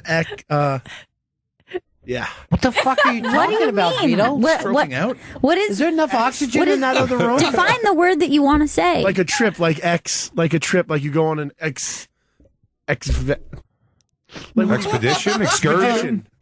Excursion? Excursion, that's what I wanted. Excursion. That's what he just said. Excursion? That's what I was looking for, yeah. But why would you call it an excursion trip? No one says that. Trying to impress her with big words. I don't know. I You said think you're going to deepest, darkest Africa to see this? You're going to Brooklyn. That's an excursion. That's for me. racist, by the way. I don't Yeah, Peter. you are racist. Oh, for an Italian, that's like, yeah, it's safari. Oh, yeah, that's nice. I'm not For an racist. Italian, that is total safari right there. Yeah. I have all You my black taking your friends. bat, Vito? Like normally when you travel through Brooklyn? He's got a fucking aluminum bat wherever he goes. Louisville Slugger. Do you know that when they sell used cars in Staten Island, it comes with an aluminum bat now? Really? Yeah, it's all part of the fucking fun for everybody. And you're like, you couldn't hit a fucking ball unless it was taped to a black guy's forehead. It's the only time they would be able to be over. Pinpoint accuracy. Yeah. All right, let's dish. Let's dish. So, Kim and Taylor Swift. Oh, and who's Kim? My mic is Is your mic out No, again? it's on. Okay. Kim who? Kim Kardashian Oh. and Taylor Swift are Dating. continuing their feud right now because Kim posted a picture on her Instagram where she was taking a picture of the wax figure from Kanye's famous video where everybody's like laying naked, and she posted it, and then all of Taylor Swift's fans put on her Instagram a rat emoji. Wow. Oh, harsh. Here, you can use mine. I think it's the It's your headphones. Yeah, it's just your headphones. Okay, that Now, if I had to pick between those two, I wouldn't. Between Taylor Swift and Kim Kardashian. There's just nothing happening there with either one. for No. me. I mean, I guess if I had to pick, I would go Kim. Yeah. I mean, I would definitely, before I go for that fucking cowgirl weird look. You're not a Taylor Swift guy? No, nothing about it. Nothing about it works. Yeah, she's never quite struck me either. Some people are completely taken by her, but I don't get it. I mean, girls are, though. I don't think guys are looking for that lanky volleyball player look. You know what I mean? I don't think that works too much. oh, I think some guys are definitely. I mean, it has to have some sort of appeal. Vito, you? I mean, she's no Ryan Gosling. Okay, that's a good call. That's understandable. I also, where I check out with the same thing. I mean, it happens in music often when somebody starts to get famous for like one genre of something, and and the impressive part is that they're. I remember that was with Jewel. Taylor Swift had the same thing where it's. I think Katy Perry was even the same thing. It's like, look, these girls, they write their own music, Right. they sing their song, they're so talented, they're so good, and then, you know, it's all about like feminism and then, I mean, 2 albums later, it's like they have a G-string up backwards up their cooch and they're like dancing around. But With you're like pasties on it always goes that way. Women will always sell out like their art to become a pop star too. You know what I mean? Like any chance they get. Who's the girl that was like in the 80s? She's in the 90s. She's doing ska, and then Gwen Stefani. Yeah, Gwen Stefani. Shocker! But all the country girls go, "What do I got to do to get out of country And into be a this pop star. business?" Yeah, that's true. Yeah, they always come out like a little frilly dress. Yeah, and that was- everything, and then 2 days later, like they're smashing their clam into Red Man's face. Like Miley Some Cyrus was video. a country singer. She was Like, a hillbilly. Yeah. She was straight Who's that? fucking hillbilly. Miley Cyrus was like a little Oh, country yeah. singer. Absolutely. They all do it though. The fucking just the chance to become a pop star, and they leap at it. I think Miley's going back into being like a country star. That's not her choice though. That's true. You know what I mean? And this is the thing about country. They will take you back. They don't get mad. Like if you go from rock to being a fucking pop star, your audience despises you. You're a fucking And you sellout can't come back. piece Yeah, of fucking garbage. Country takes you back every time. They're like a great girlfriend. Country will take you if you haven't even given a whack at country before. It's a hootie. Hootie was lost in the sauce. Country made a big. Yeah. The lead singer from Stain just goes, I think I'm the Kid Rock found country somehow. Yeah. Kid Rock is amazing. He was brought up by Too Short. Now he's a country star. He's lied to 2 different audiences now. he told the fucking black people that he was somehow with them, with the hip hop. And of course, he was a rich kid from Michigan. And now he's just doing these Alabama shakedown. And you're still a rich kid from Michigan. Was he a rich kid? Yeah. Did he grow up a rich kid? I didn't know His that. dad owned car lots. Somebody Yeah, a didn't you bunch. tell me? Yeah, he owned a bunch of car lots across like the state. Yeah. That's always the richest guy in town. Yeah. The guy who owns car lots, his fucking kid has it made. His name's just all over the goddamn state. Yeah. He's loaded. Rock? Yeah. Rock, Buick, and Chevrolet? Dad Rock? Well, you know, that's Harrison Ford. His dad owned the Ford dealership. Really? Yeah, Harrison Ford. That's where we got our SUV. That's fucking was shit. It was terrible. Come out and see a Wookiee today at Harrison Ford. A real Wookiee. He goes, come see a Wookiee and Mike Schmidt. That was always exciting. You felt that fucking Larry Bowas in a car lot. You were just driving there. That's so true. It's the stupidest sports stars. Von Hayes going to be at the Chrysler Sebring sale going on this January. Right when Von Hayes retired, I get a phone call from him. He wanted to take me and my dad out fucking on a boat with him because he was going to start a business with, like taking guys out deep sea fishing. Like, I don't want to be on a boat all day. I'll fucking jump off of it. So I'm fucking fishing for 8 hours. Even with Von Hayes? Throw Von Hayes into the mix. Where are you at now with that idea? I would tell you the truth. I would have talked to him a lot about his swing. I'm like, dude, you're fucking golfing. It was an odd stance. It was an odd stance Don't for sure. fucking try to sweep it into the stands, Get a fucking lean, you line drive. Let's move the guys around. Very opinionated when it comes to baseball. Like, give us more dish. I don't know why Von Hayes showed up on the dish. I'm very Little surprised Von about Hayes this. dish. I question your dish now. By the way, the second Von Hayes retired, the fucking team got good. Isn't that weird? Yeah. It's always weird when you have that. Well, you had Donnie Baseball. The year he leaves. Yeah, the year he leaves, all of a sudden everything's great. Happened twice. And then when he got hired as a manager, the year he left, they won the next another World Series. Wow, fucking let's build for the future and bring him back for 2 years. Fire him in front of everybody.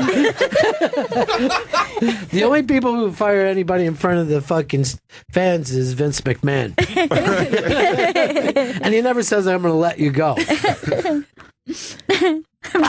We have to let you go. By the way, did Trump steal that from him? You're fired? I think he did. it He was first? saying that way before him because, I mean, like, think about just the Attitude Era. That was Yeah, pre-Apprentice. you're fired. And Why he said, didn't anybody ever bring that up before? Maybe he lent it to him because they're buddies.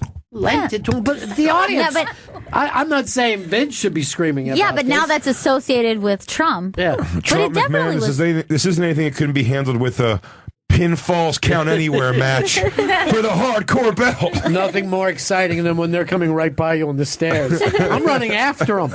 I'm going out. Do you think that should even count, Vito? The falls count anywhere? I mean, I love a good Falls Count Anywhere match, especially like in the Attitude Era where you'd be like, they'd be fighting in like the concession stands All and right, shit. but suppose you went to a football game and they say fucking, kicks count anywhere. You got a guy all Making the it way up, top, kicking exciting. down. I'm not going to do it. Pinfalls count anywhere gets a little dicey too because judging by what's around them, what they have to use, like they weren't going anywhere. And like you said, he goes to the concession stand, like the guy goes like a popcorn bucket and hits him with that, and he has to still overreact. Oh, butter in my wounds or whatever. Yeah. You're like, why would it be? Why would that have hurt more? Ouch. A popcorn bucket? You could beat a baby with a popcorn bucket. They wouldn't even call the cops on you. I saw Dusty one time when they were doing that. He just started eating snacks in the middle of it. He's on the snack thing, just bit off a piece of hot dog. My fuga's down, baby. Gotta get my fuga up. You know that was totally improvised. Still, he's like seriously hungry because when they used to go an hour, And your fucking hero, Hulk Hogan. How many times you think he won an hour? Never. They go like 15 minutes these days. 0. Nothing. They would do 2 1-hour fights in Florida. Best of 3 1-hour fucking matches. I don't know how Dusty Rhodes ended up in the dish. I'm getting concerned Weird about that you're It's bringing supposed to up be about somebody's Hollywood. name. Von Hayes, Dusty Rhodes. It's an odd dish this week. You're an old soul. So this is the last dish. No! And Vito, you never once played the drops today. Did that dawn on you? I had them. I just didn't. You didn't know where to put it in? I didn't know where to throw them Well, in. Bobby's going to feel bad about it. All Yeah. right, go ahead. Dish it! Robert Kelly. So- Doing the old Fez gimmick. Well, Aaron Rodgers. Oh, boy. Here we go. Oh, no. Old collarbone. What's he up to now? What broke today, Aaron? He just celebrated his birthday alongside his ex-girlfriend, Jessica Sauer. Wow. She's from Gossip Girl. They briefly dated in 2011, Yeah. and in the picture, she's seated like right next to him, so it looks like a little canoodling. Well, you want everyone to think that when you're gay and in football. But yeah, this is just a beard. And he invited Olivia Munn, Mm-hmm. but she turned it down. So Didn't want to be in the 3-way. didn't we? Denied. I don't even know who this girl is from Gossip Girl. She was like one of the main characters in like the second season. Who all came out of Gossip Girl? Blake Lively, was that yeah. her? And oh man, There was like a Leighton a male- Meester. Oh, yeah, Leighton Meester. Ed Westwick, yeah. Blake Lively. They used to shoot in my neighborhood, and all the kids would come out when they were shooting, and I never got close. I'd be walking home from work, but they were gone like within a year or two, right? I mean, they seemed Yeah. like Yeah. they were like big, like a boy band, and then they just were off the air. Who's Yeah. he? That's Ed Westwick. Yeah. I never heard of him before. He That was girl- he was Chuck Bass on Gossip Girl. Is that the girl? Is that the girl right there? Gee, you know a lot of gossip. That's her right there. She's she's an odd. She'd blow a security guard to get backstage to a fucking Dawkins concert. She's kind of reminding me of Christina Aguilera in the dirty phase. Oh, I love Back that. when she used to be Yeah. dirty. When her ass would be out of their Yeah. straps. And she was just like orange and like greasy hair. She's on Shameless This right now. girl looks like if you thought you were marooned on an island and then she came down out of a tree. You know what I mean? She looks just like the nature girl. Oh yeah, a bush woman they call Yeah. that. Now, what's she doing now? She's on Shameless right now. Current Don't- season. Doing what? She is. She lives in the building Fiona purchased. Yeah, she plays a lesbian. Dishy. Dishy. And she's Aaron Rodgers' ex. Yes, He possibly. looks too little for him. She does. Yeah, she is. I think she's pretty tiny. I mean, he's a massive fucking. He's got bolts in his neck. Odd looking. Am I wrong? You know, she's. Well, but it is that's freaking you out is she's ethnic looking. Oh. Oh, you're racist. That's what it right. is. You know what, guys? That is what it is. You always I forget can put my that. finger on it. I like to bury that part of myself, but it just organically comes out. So Yeah, I'm can't help racist and she looks ethnic. That's right. I'll be near the room, guys. Look how massive he is next to her. Yeah. he's huge. Another big old head. Yeah, he's got a giant head. The fucking hat doesn't do him any good at all. Yeah. I didn't know Dish was going to be so big head heavy.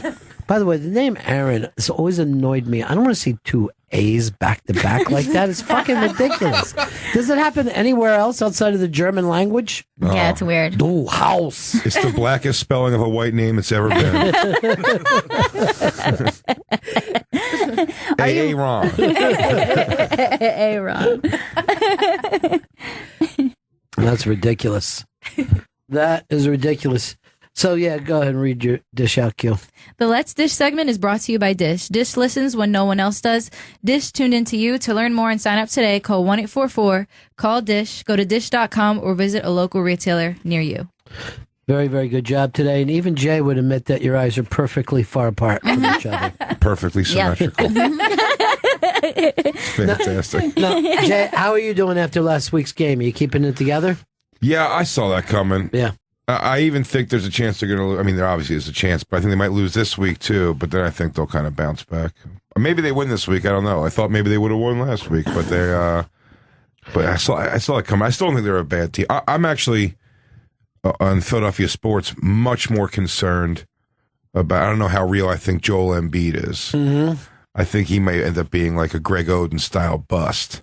It's possible. Yeah. I don't know for sure, but he plays like goofy basketball. Well, that's why I never get all fired up over the draft. You just never fucking know how people are going to turn out.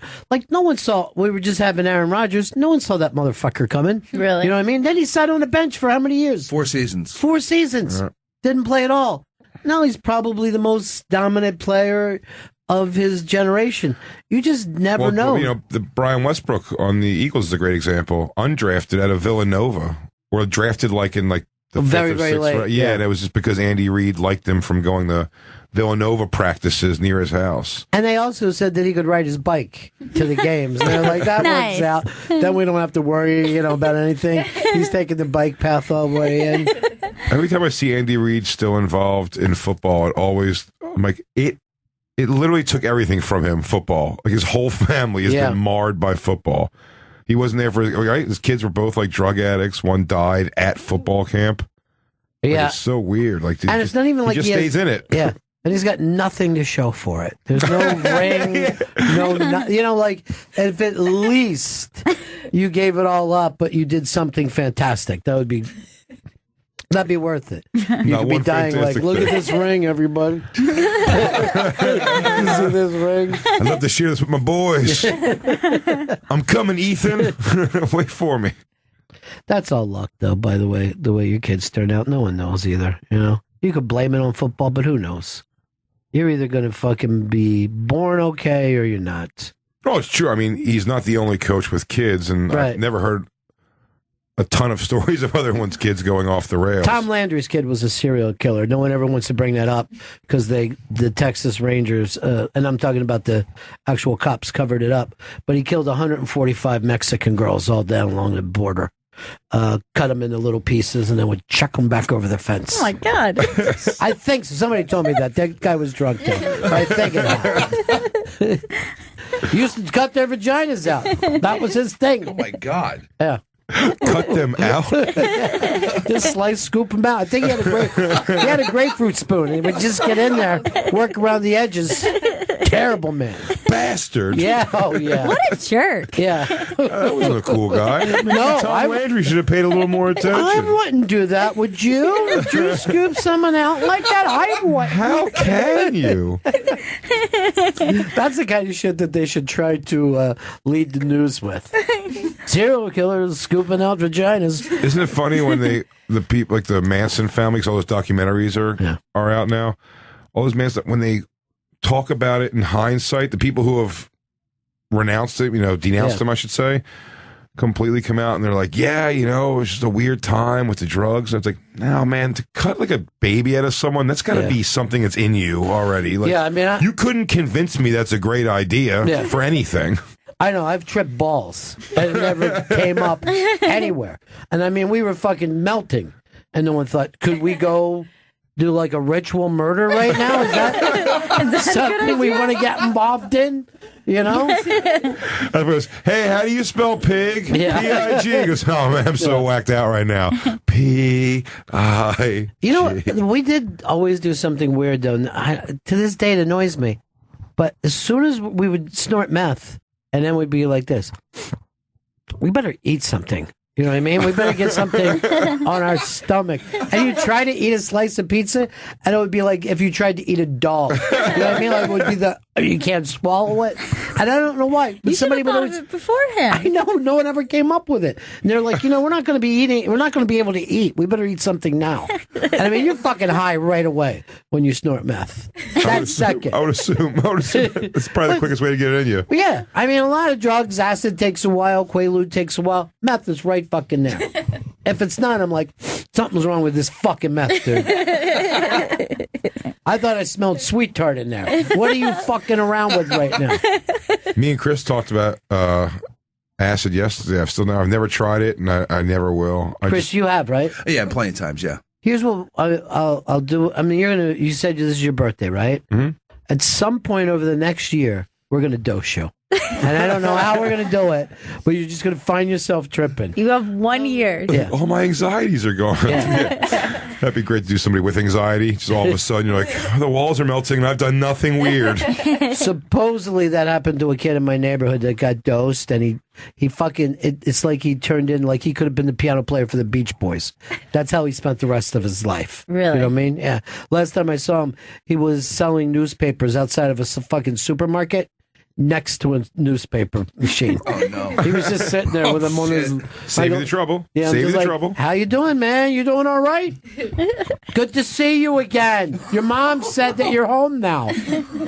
There was a comic who had a drug problem. His name was Face Man. He was that's what they call it in the black circuit when I first started, and he was like on BET's Comic View a bunch, and you know, whenever I do the shows, he'd be one of like the main guys on the show. And then they'd say like he would get back on and off drugs, and you'd see him like squeegeeing windows up in Harlem. And one time I walked out of the comic strip Upper East Side, and I saw him outside.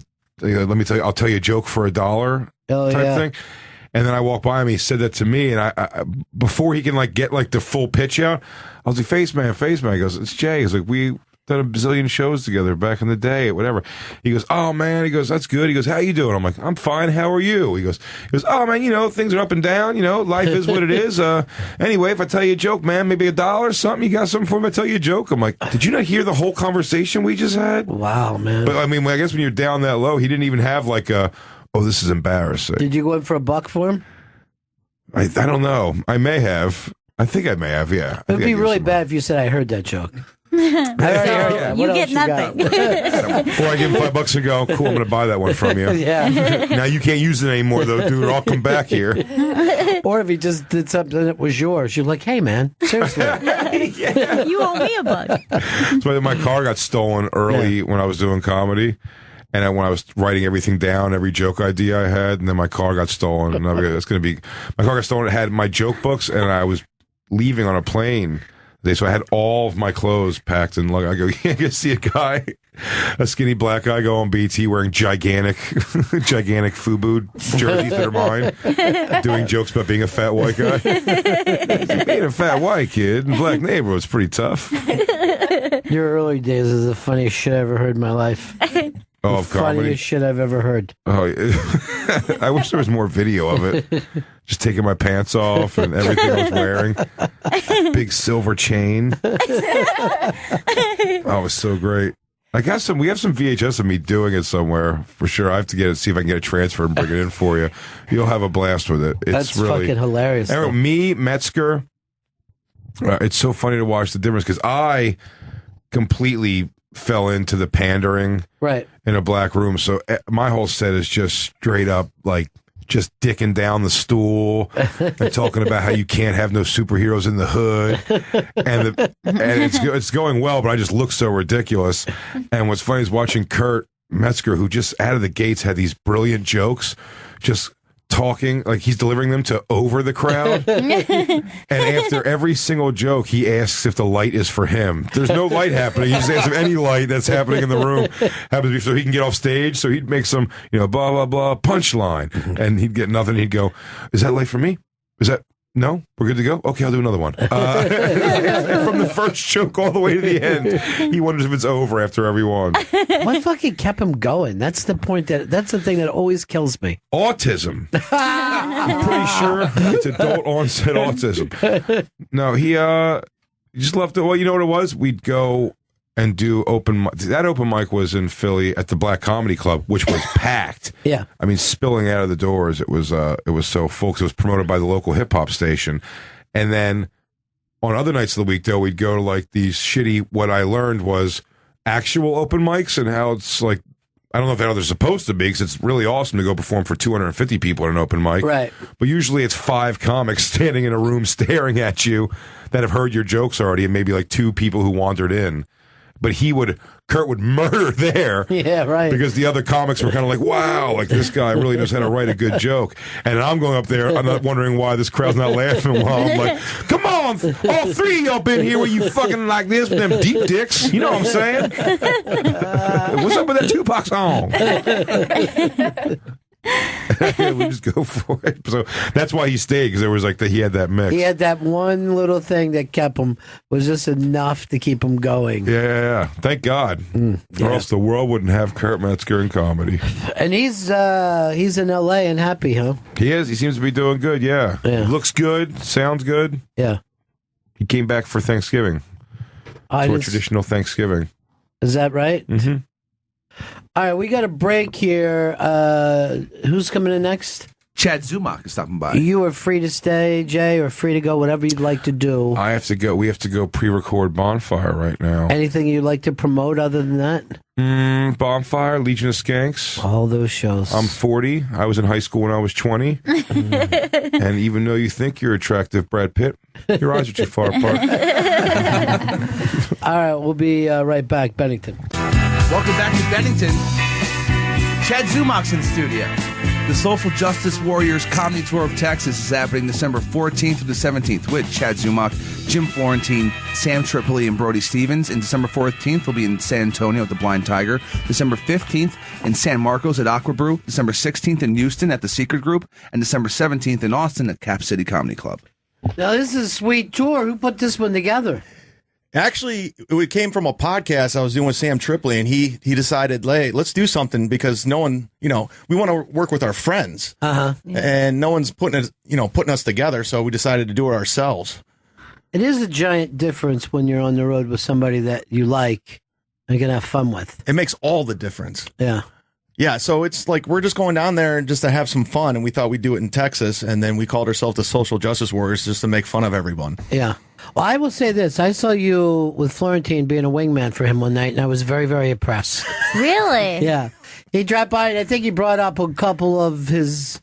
Credits? He brought up some nice credits for him, and made him swing a little bit out there. That's a true friend. Well, he does it for me too. Yeah, yeah, and it's just like it goes unspoken where we just. What will he do for you? What's something that Jim Florentine was able to pull off for you? If he's, well, I'm staying with him right now, so that helps.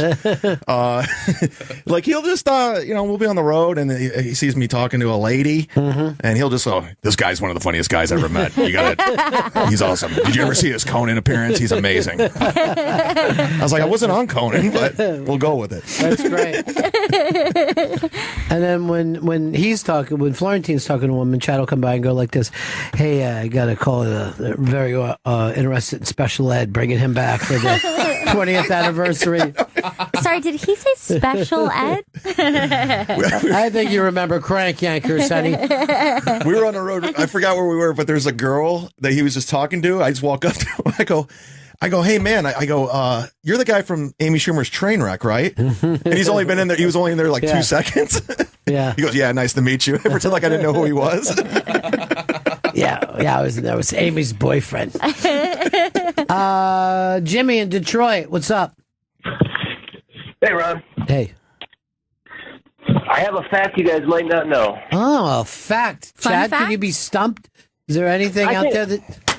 What do we got? Okay. Do you want me to ask you a question, or do you want me to tell you the fact? Either way. It doesn't matter. I'm going to tell you the truth. I'm really not all that into this, but I'm willing to do it. But I like the idea of telling us something we don't know. Yes. Okay, here's something you don't know.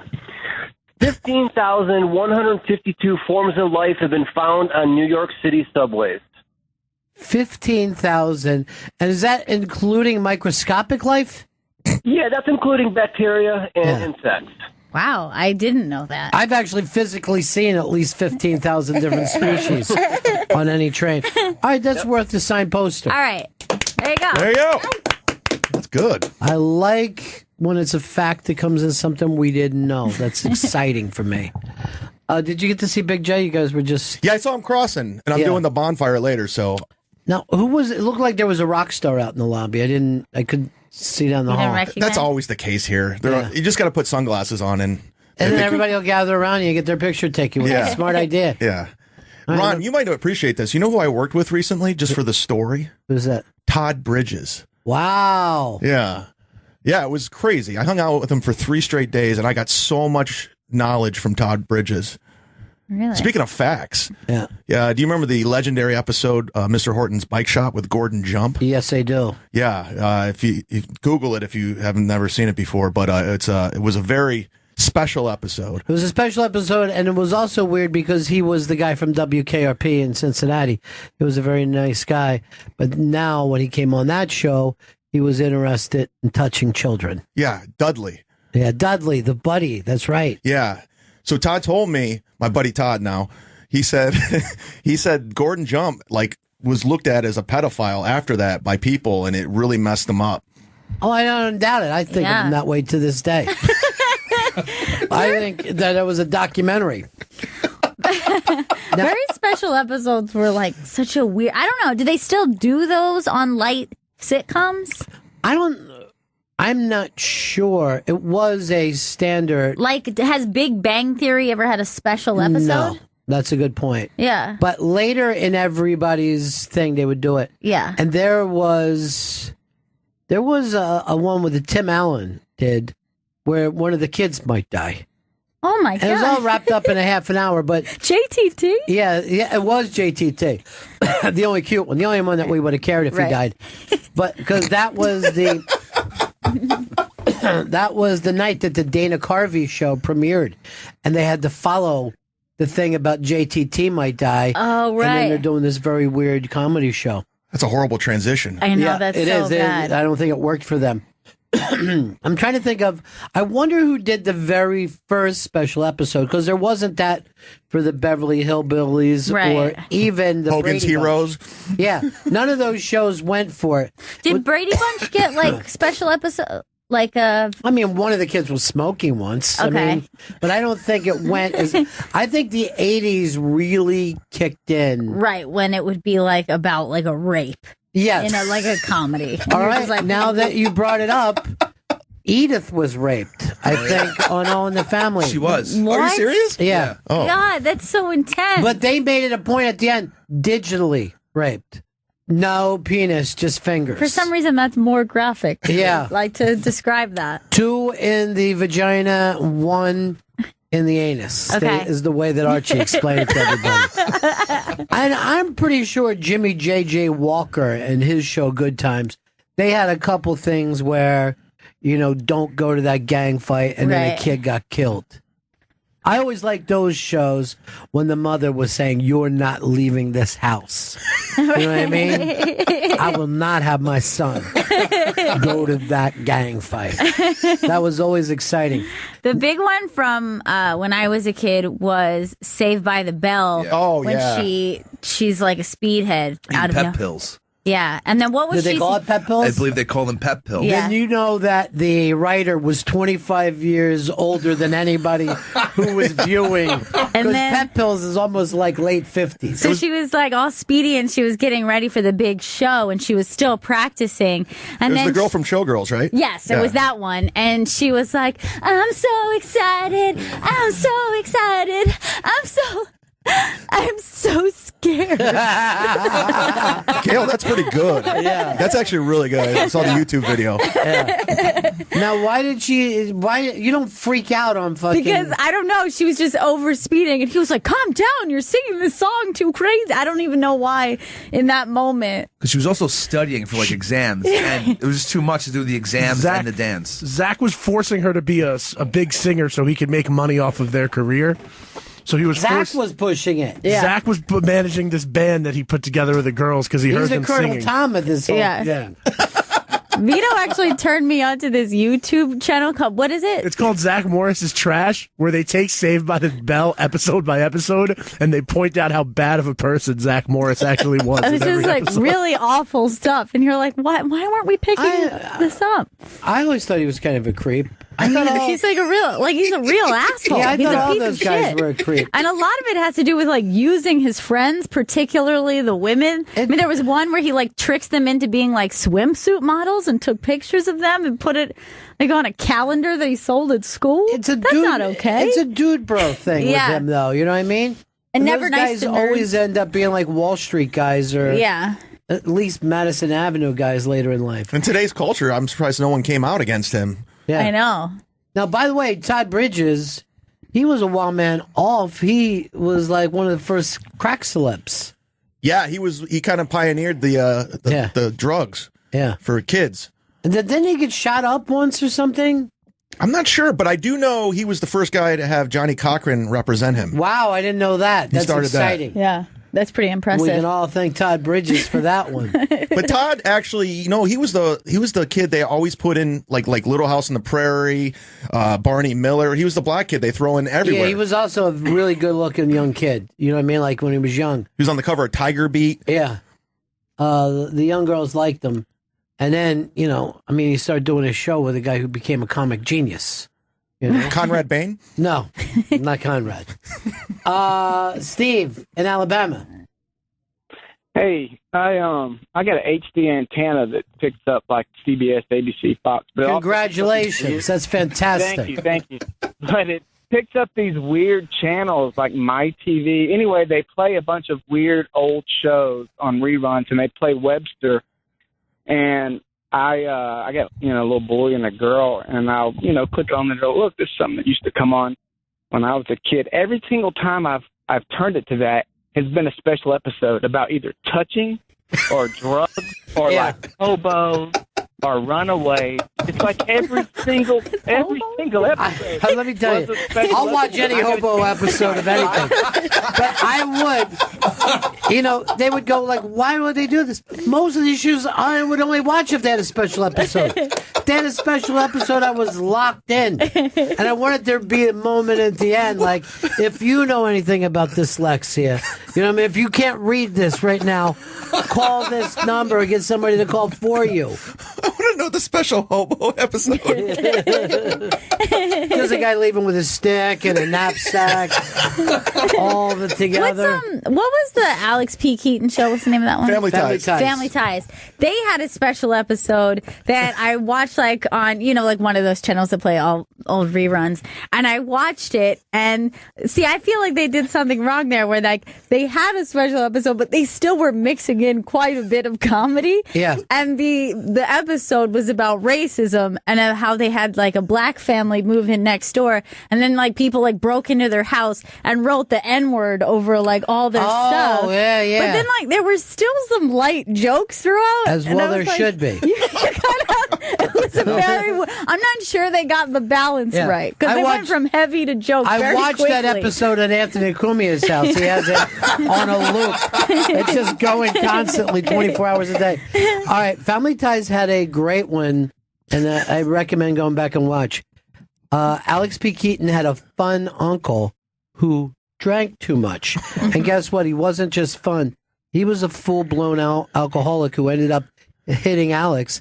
And it was a terribly acting Tom Hanks. Oh, yeah. I remember that. Yeah. Tom Hanks looked like he had never gotten drunk in his life, the way he was like, hey, blah, blah, blah.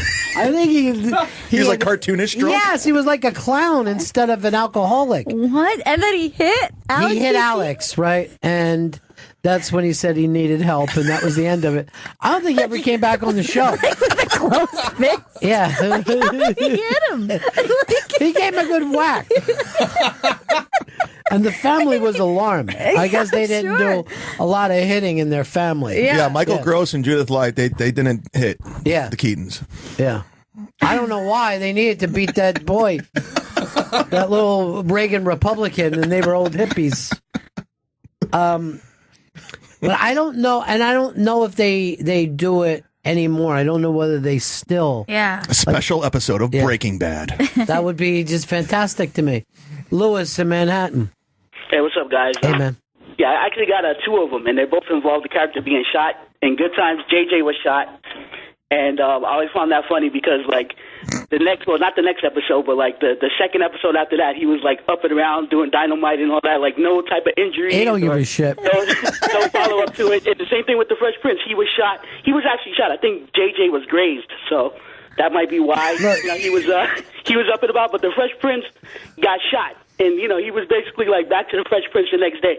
Dude, that's weird because I was thinking about, because I can think of a couple special episodes with the Fresh Prince, but I did not know he got shot. He got shot protecting Carlton. They were like at an ATM and some guy tried to rob them. In Beverly Hills?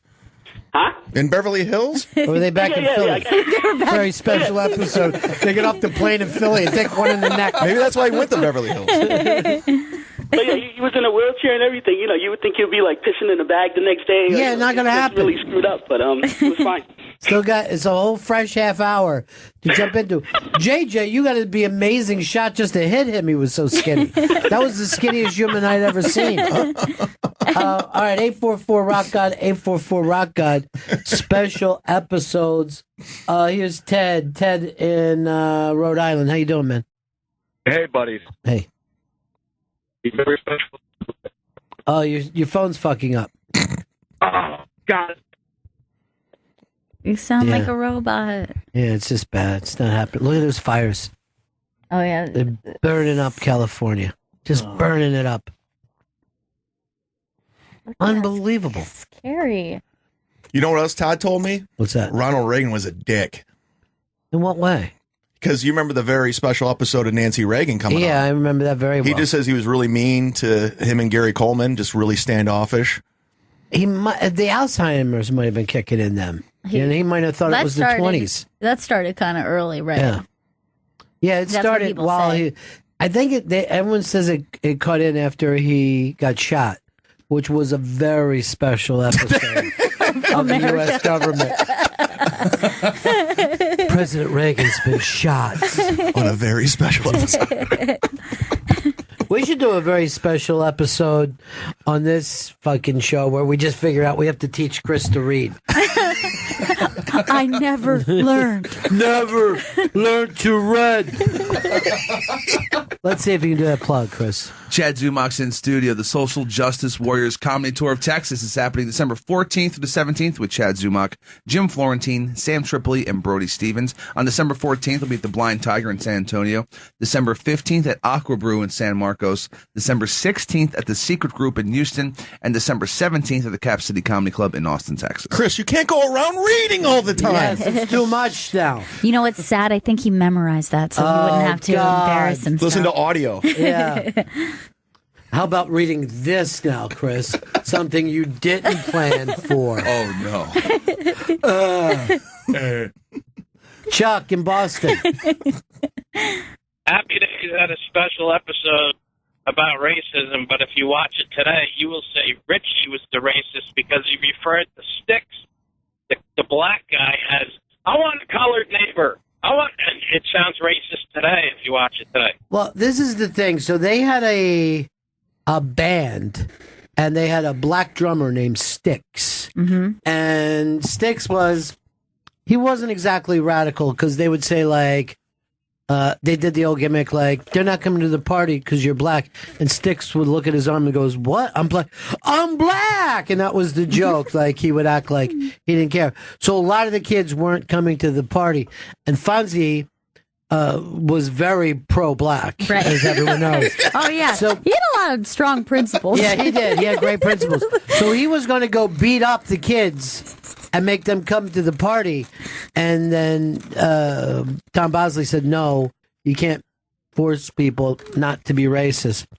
But one of the kids that was a racist was Ralph Malph.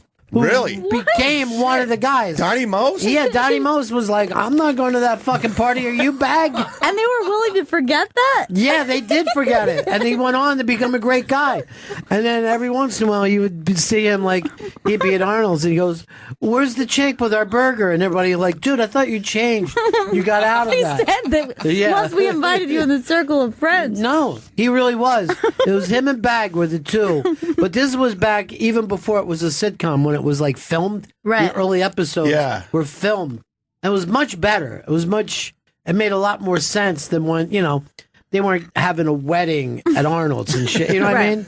Like, let's have it at Arnold's. They only had 3 sets, I guess. I love how they were more accepting of Mork than the black guy. Yes. Mork, they just brought right in. From another planet. Yeah. They were into that completely. I watched a Sanford and Son last week. What a great show. And he dropped the N-bomb. And it was on Pix, what is it, Pix 11? Yeah, that's it, yeah. It was just running 4 or 5 o'clock in the afternoon on a Saturday.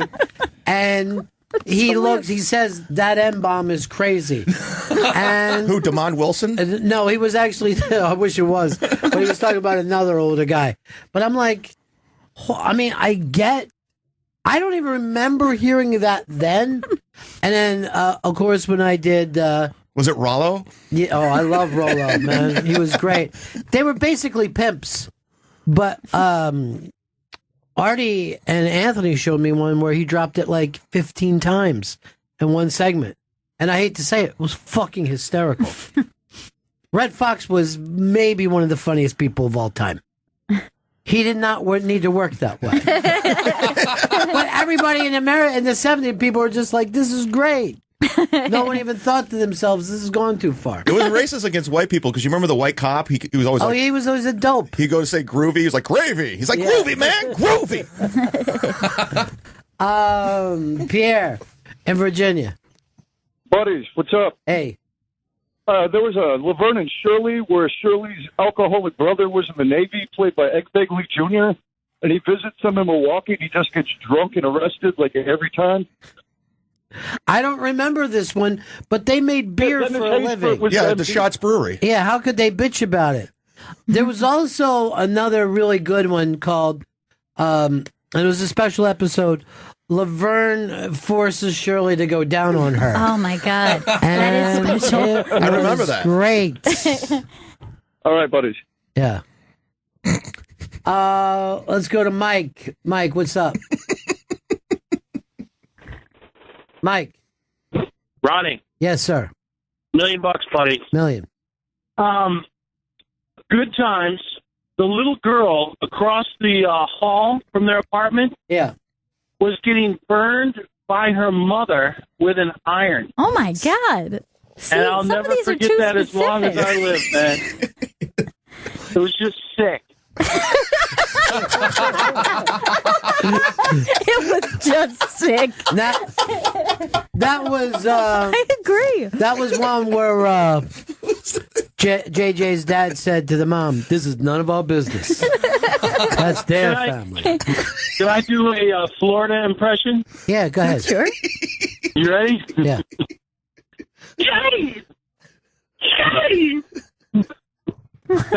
James. We'd always yell for James that way.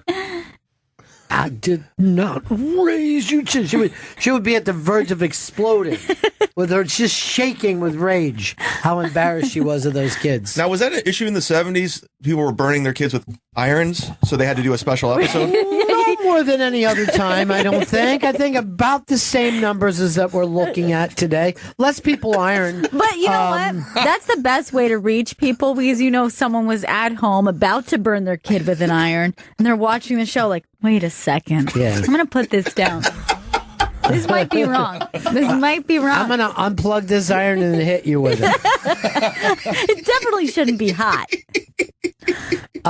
Ted, Providence, very special episodes. Yeah, the one everyone my age remembers extremely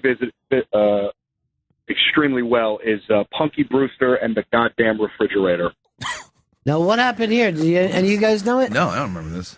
Yeah, Cherry, they're playing hide and go seek in a junkyard. Oh, God. Oh, I hate this already. Cherry hides. I'm surprised nobody remembers this.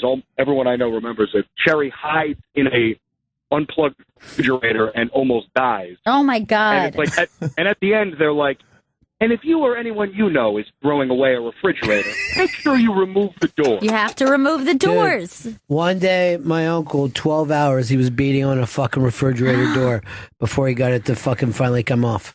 He was not going to leave the refrigerator out in his backyard. I don't even think it had shit to do with Punky Brewster. Yeah. I'm like, seems like it should be easy enough to tear that fucking door off. You have any tools? Yeah. Here's Jeff. Jeff in Ottawa, what is your very special episode? Hey, Ronnie, it's another episode of Family Ties where Alex and his friend are drunk driving and his friend dies, and the episode is spent with Alex sitting alone in darkness talking to a psychiatrist. I saw that one, yeah. The friend was Skippy. Skippy, Mark was, Price? Yeah. Mark Skippy Price was killed when he wrapped his car around the telephone pole. Yeah. I do remember that one, too. Yeah. And they were like, you couldn't say it wasn't your fault because you were fucking drunk with that kid, you know? So He's blaming himself for her. Was it Tom Hanks driving? Yes. Poor Tom. Here's Tom in Baltimore. Tom. Hey, how's it going, everybody? Good. The very special episode with the kid getting burned, that was Janet Jackson. Ooh. And it was her real dad playing that because she wouldn't sing. Well, her brother was over there singing. Chris, plug away, would you please? Chad Zumach's in studio. The Social Justice Warriors Comedy Tour of Texas is happening December 14th to the 17th with Chad Zumach, Jim Florentine, San Tripoli, and Brody Stevens. December 14th will be at the Blind Tiger in San Antonio. December 15th at Aqua Brew in San Marcos. December 16th at the Secret Group in Houston. And December 17th at Cap City Comedy Club in Austin, Texas. Chad's a very funny man, great on stage. And, you know, seeing this whole show together, that's a great idea. It's going to be a fun time. We're looking forward to it. We don't even care how much money we make. Hopefully people come out. It'll be fun. What do you four-way this? You play for the door? Is that it? We got some guarantees there. Yeah, okay, good. Yeah, cover the flight. If you need to be flown back, let me know. Ryan in Buffalo. Very special episode. Yeah, thanks for taking my call. For the job. millennials in the room, the Family Matters episode where somebody wrote the N-word on Urkel's locker. I don't remember that. I learned the N-word from that episode. You didn't know the N-word before See, that? now that made it worse. I didn't know the N-word. Laura starts a Black History class at her high school because she wants to get Black History taught more, and then somebody spray painted the N-word on her locker, and everybody was making a huge deal about it. So I walked up to my mom, and I was like, hey, Mom, what is blank? And she was like, whoa, don't ever say that word. That's worse than fuck. And I was like, oh, you just said fuck. So Yeah, so fuck's back on the table now? I bet you were just a big dumb-asking kid. I wouldn't ask my parents anything. I had to And not know. anything socially. I had to know for plot development. Yeah, learn it on the street, though. It's all my friends. That would have been bad if I asked one of them. Oh, God. Again, how fucking open you are with black friends. By the way, how lazy is that of the writers of Family Matters? It was already done in Good Times. Yeah, that's true. They're like, I don't know, I'm so tired. Why don't we just do the good times thing? Oh, I just thought of one, and I think this is an anniversary of this. WKRP in Cincinnati, whose general manager was a child molester. Mr. Horton. But they ripped from the headlines about the Who show where people were killed in Cincinnati. Really? Yeah. And they had Venus Flytrap was on at night, and he had candles. He's like, this is going out to some of our fallen brothers and sisters, the rock and roll generation. And everyone was like sitting around. It's really the problem with festival seating, you know? If we had assigned seats, like there was no, you know. And the thing was, the child molester guy, who was the general manager, he came back the next day going, what a show the station put on last night. It was great. And they're like, you didn't hear? Most of us didn't know at the time. They just basically started reading the newspaper accounts. Was the Johnny Fever the morning show at WKRP? Yeah, he did the mornings. Nobody had a format there at all. I mean, he's playing like... Who was Afternoon Drive? They never had an afternoon drive. It just went from mornings to fucking late night. But the thing is, like, they would sound totally different, like totally different radio stations. Like Venus would be getting funky and R&B and soul, and Johnny's still like he's playing yakety yak and just crazy shit. He's playing crazy shit all morning. So was his shift 6 to 6? Yeah, it seemed like it. It was like a long day for him. And then there was no one ever, like the sales guys weren't on call. Everybody was just hanging around the fucking station. Yeah. What was Lonnie Anderson's role in that show? She was the receptionist. Oh, okay. A very beautiful reception. Didn't do much work. Yeah. You know what I mean? Because she was so gorgeous. And then Bailey Quarters she was like the Jen of the show. She was like really just open-minded. They had a fucked up sales guy, I can't remember, an idiotic news guy, and then a really attractive program director. He was the only one who really cared about the station. You know, who worked in promotions. No promotions. That's sad. It's sad to hear. You know, you would think like, hey, we're putting the balloon up at the fucking Who show. Who wants to be there? They also had one that was a guy who wanted to get a record played and brought in a bunch of coke for him to do. And then the general manager was such a fucking square. He thought it was foot powder and he fucking put it on his feet. And then when he found out it was coke, he yelled out, "I got a monkey on my foot." Classic episode. That's a special episode. Well, they also had the episode, the Thanksgiving episode that people still do, where they threw turkeys out of a helicopter and they all came crashing down. And the guy said, I thought turkeys could fly, but they was just dropping one after another. They almost lost their license for it. Oh, my God. The 70s. Probably the purest form of comedy ever. I'll tell you, I've been watching Taxi lately. Unbelievably funny fucking show. Really? Plays once a week. Unbelievably funny. I don't think I've ever really seen Taxi. I know it as like a cultural reference, but Right. I don't think I've really watched Danny episodes. DeVito is a fucking comedic genius. He's just unbelievable. Because the writing isn't there, and he's fucking great in every scene. Great. Judd Hirsch is great on that show, too. Judd Hirsch is like, it looks like the easiest thing in the world for him to act. You know what I mean? Like, it just doesn't look like he's acting for a second. Vito, you had another one that you wanted to jump in, a very special? Well, the episode of Fresh Prince where Will's dad comes in. I never saw that. Oh, yeah. Will's dad comes by, and Will, like, obviously grew up without the father. And he's, like, promising Will that they're going to, like, be best friends, and he's going to take Will on a truck driving adventure. And the end of the episode ends with Will's dad abandoning him. And then Will Smith, like, crying and being like, "Why doesn't he want me, man? Why doesn't he want me?" And then Uncle Phil's, like, holding him. Here's a fact. This is LeBron James' favorite episode. He's that talked right? about in interviews, yeah. Why, because of his own dad? Because, yeah, he has the same situation, yeah. He can connect. I'm not gonna lie, I did cry during that episode. I'm going to tell you right now, I knew that about LeBron without ever hearing the story. I just knew it. Well, has there ever been a good dad who comes back in these fucking shows ever? Isn't the dad... Yeah. Look at the Brady Bunches. Their parents, their mother and father weren't dead. They just never came back to see them. They weren't dead? I don't always think so. I always Wondered thought about they were that. dead. No. Maybe it's assumed they were dead because they never were Well, they around. do that I mean, that would be entire. dark. They do that entire Brady Bunch movie where a guy fake comes back and says, Oh, yeah. that he's the girl's dad." I can't Yeah. remember what his name was, Mr. Something. Mr. Something. I mean, I've said this before. It just confuses me. Like, why did they decide to do that? Why are they like, stepbrothers and sisters?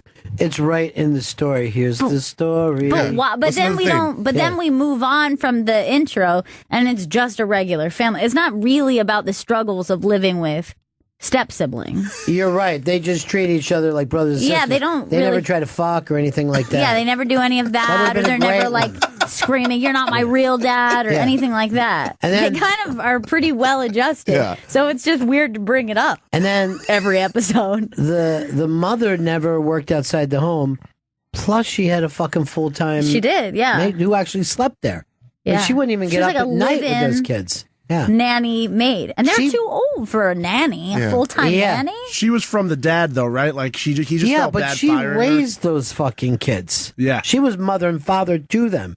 You'd see her in the backyard teaching the kids how to fucking throw a curveball. I mean, the parents did nothing on that show. They didn't cook. Al the They Butcher didn't was more of a clean. dad. Al the Butcher was a wonderful man.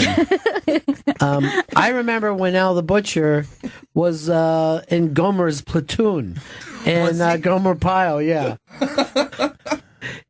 And he talked exactly the same way. He talked like a cartoon friend. You know what I mean? He talked like Joe Rockhead. Hey, pal.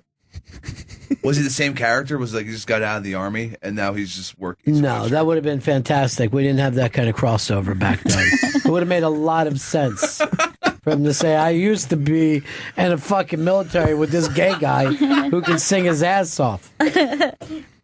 You can't laugh anymore, man. I can't kick this cough. I feel fine other than this, but it's, You're not sick anymore. It's a smoker's cough. yeah, no, I just got. I'm going to go smoker's to that MD site. Okay. What is that? WebMD? Okay, WebMD. And you laugh and then you cough and you have phlegm? Yeah, phlegm. Very phlegmy. According to this, lung cancer. Oh, my God. Very Chris. special, Bennington. Very special Bennington. So I should stop smoking then. Dude, no, doesn't matter. At this At point, this point, it's spread. Oh, God. It's into your neck bones. Once you start laugh coughing, Yeah. it's over. That means it's in your sinuses. Go ahead and read the plug, because this is a big tour I want everybody to go see. Chad Zumach's in the studio, and the Social Justice Warriors Comedy Tour of Texas is happening December 14th through the 17th with Chad Zumach, Jim Florentine, Sam Tripoli, and Brody Stevens. December 14th at the Blind Tiger in San Antonio. December 15th at Aqua Brew in San Marcos. December 16th at the Secret Group in Houston. And December 17th at Cap City Comedy Club in Austin, Texas. Now, how are you guys getting around Texas? Have you decided? We got flying in together and then get in a car? I think, we're going to rent a car. Yeah. We're going to drive spot to spot, fly into San Antonio, and fly out of Austin.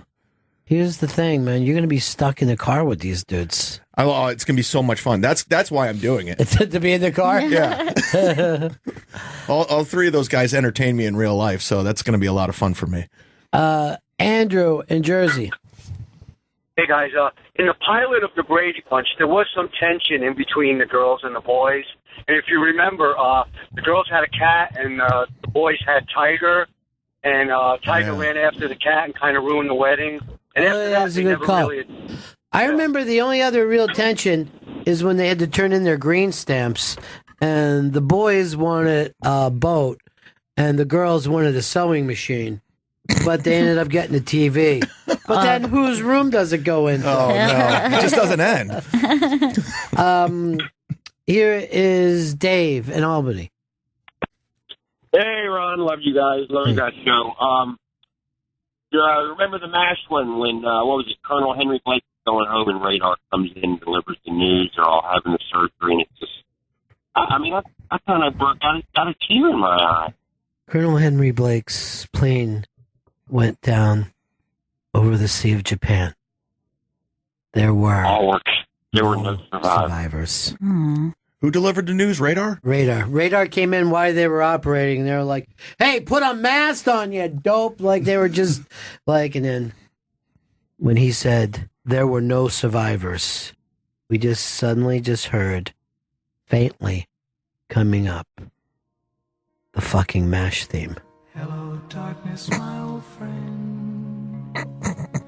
I've come to talk with you again. But of course, not with the lyrics, because that would have been insane. Did you play Sound of Silence? This is Sound of Silence, Chris. Oh, that would have been great if it was the MASH theme. Oh, my God. You're running around with that bonfire too much to fucking remember how to produce. Holy shit. Did you think Sounds of Silence? I just fucking had some dyslexic fuck up right there.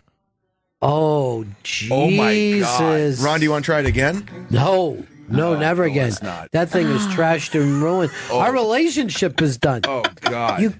One thing that you have to do, and Vito, you're still young enough that you got a chance. You have to depend on your producer, all right? That's everything in this business. The producer can never let the fucking host down, ever. It's never forgotten about. Not even once. Kevin, what's up? Not much, but I actually thought one of the greatest things we could ever hear from Chris Stanley is the Sound of Silence. Oh, Jesus. Come on, man. Christ. No. All right, well, that wasn't right. Special episode. Special needs episode with Chris Stanley. I mean, the guy's got lung cancer.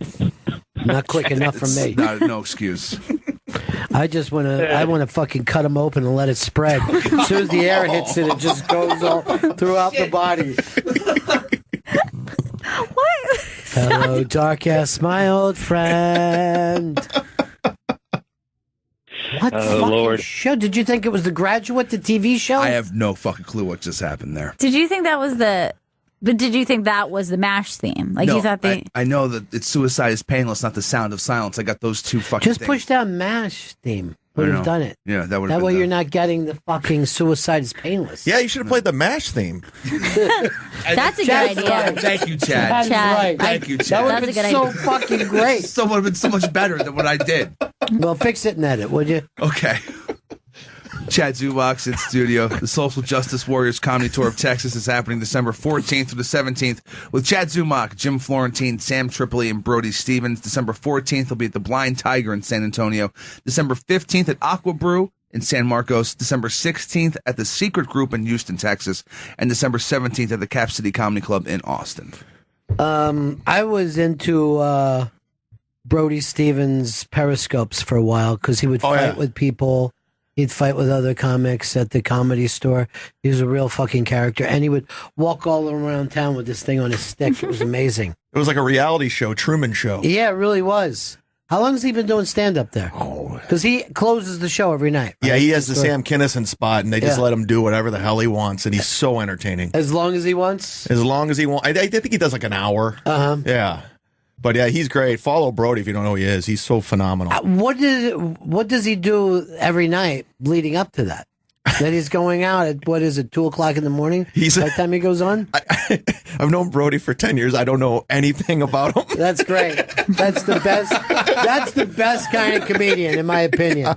We're like, I don't know if he's married, if he has a home, nothing at all. All right, that's it for us, Chris? Yes, it is. All right. Chad, great to see you again, buddy. Yeah. Is Opie coming in? No, it's not yet. Well, maybe. Who knows? Everybody comes back together in radio. It all works out. But Opie's doing great. All right, that's it. We'll see you all again in 1974. Ladies and gentlemen, the evening is over. We hope you all enjoyed yourselves, and we'll see you all again in 1974. Good evening!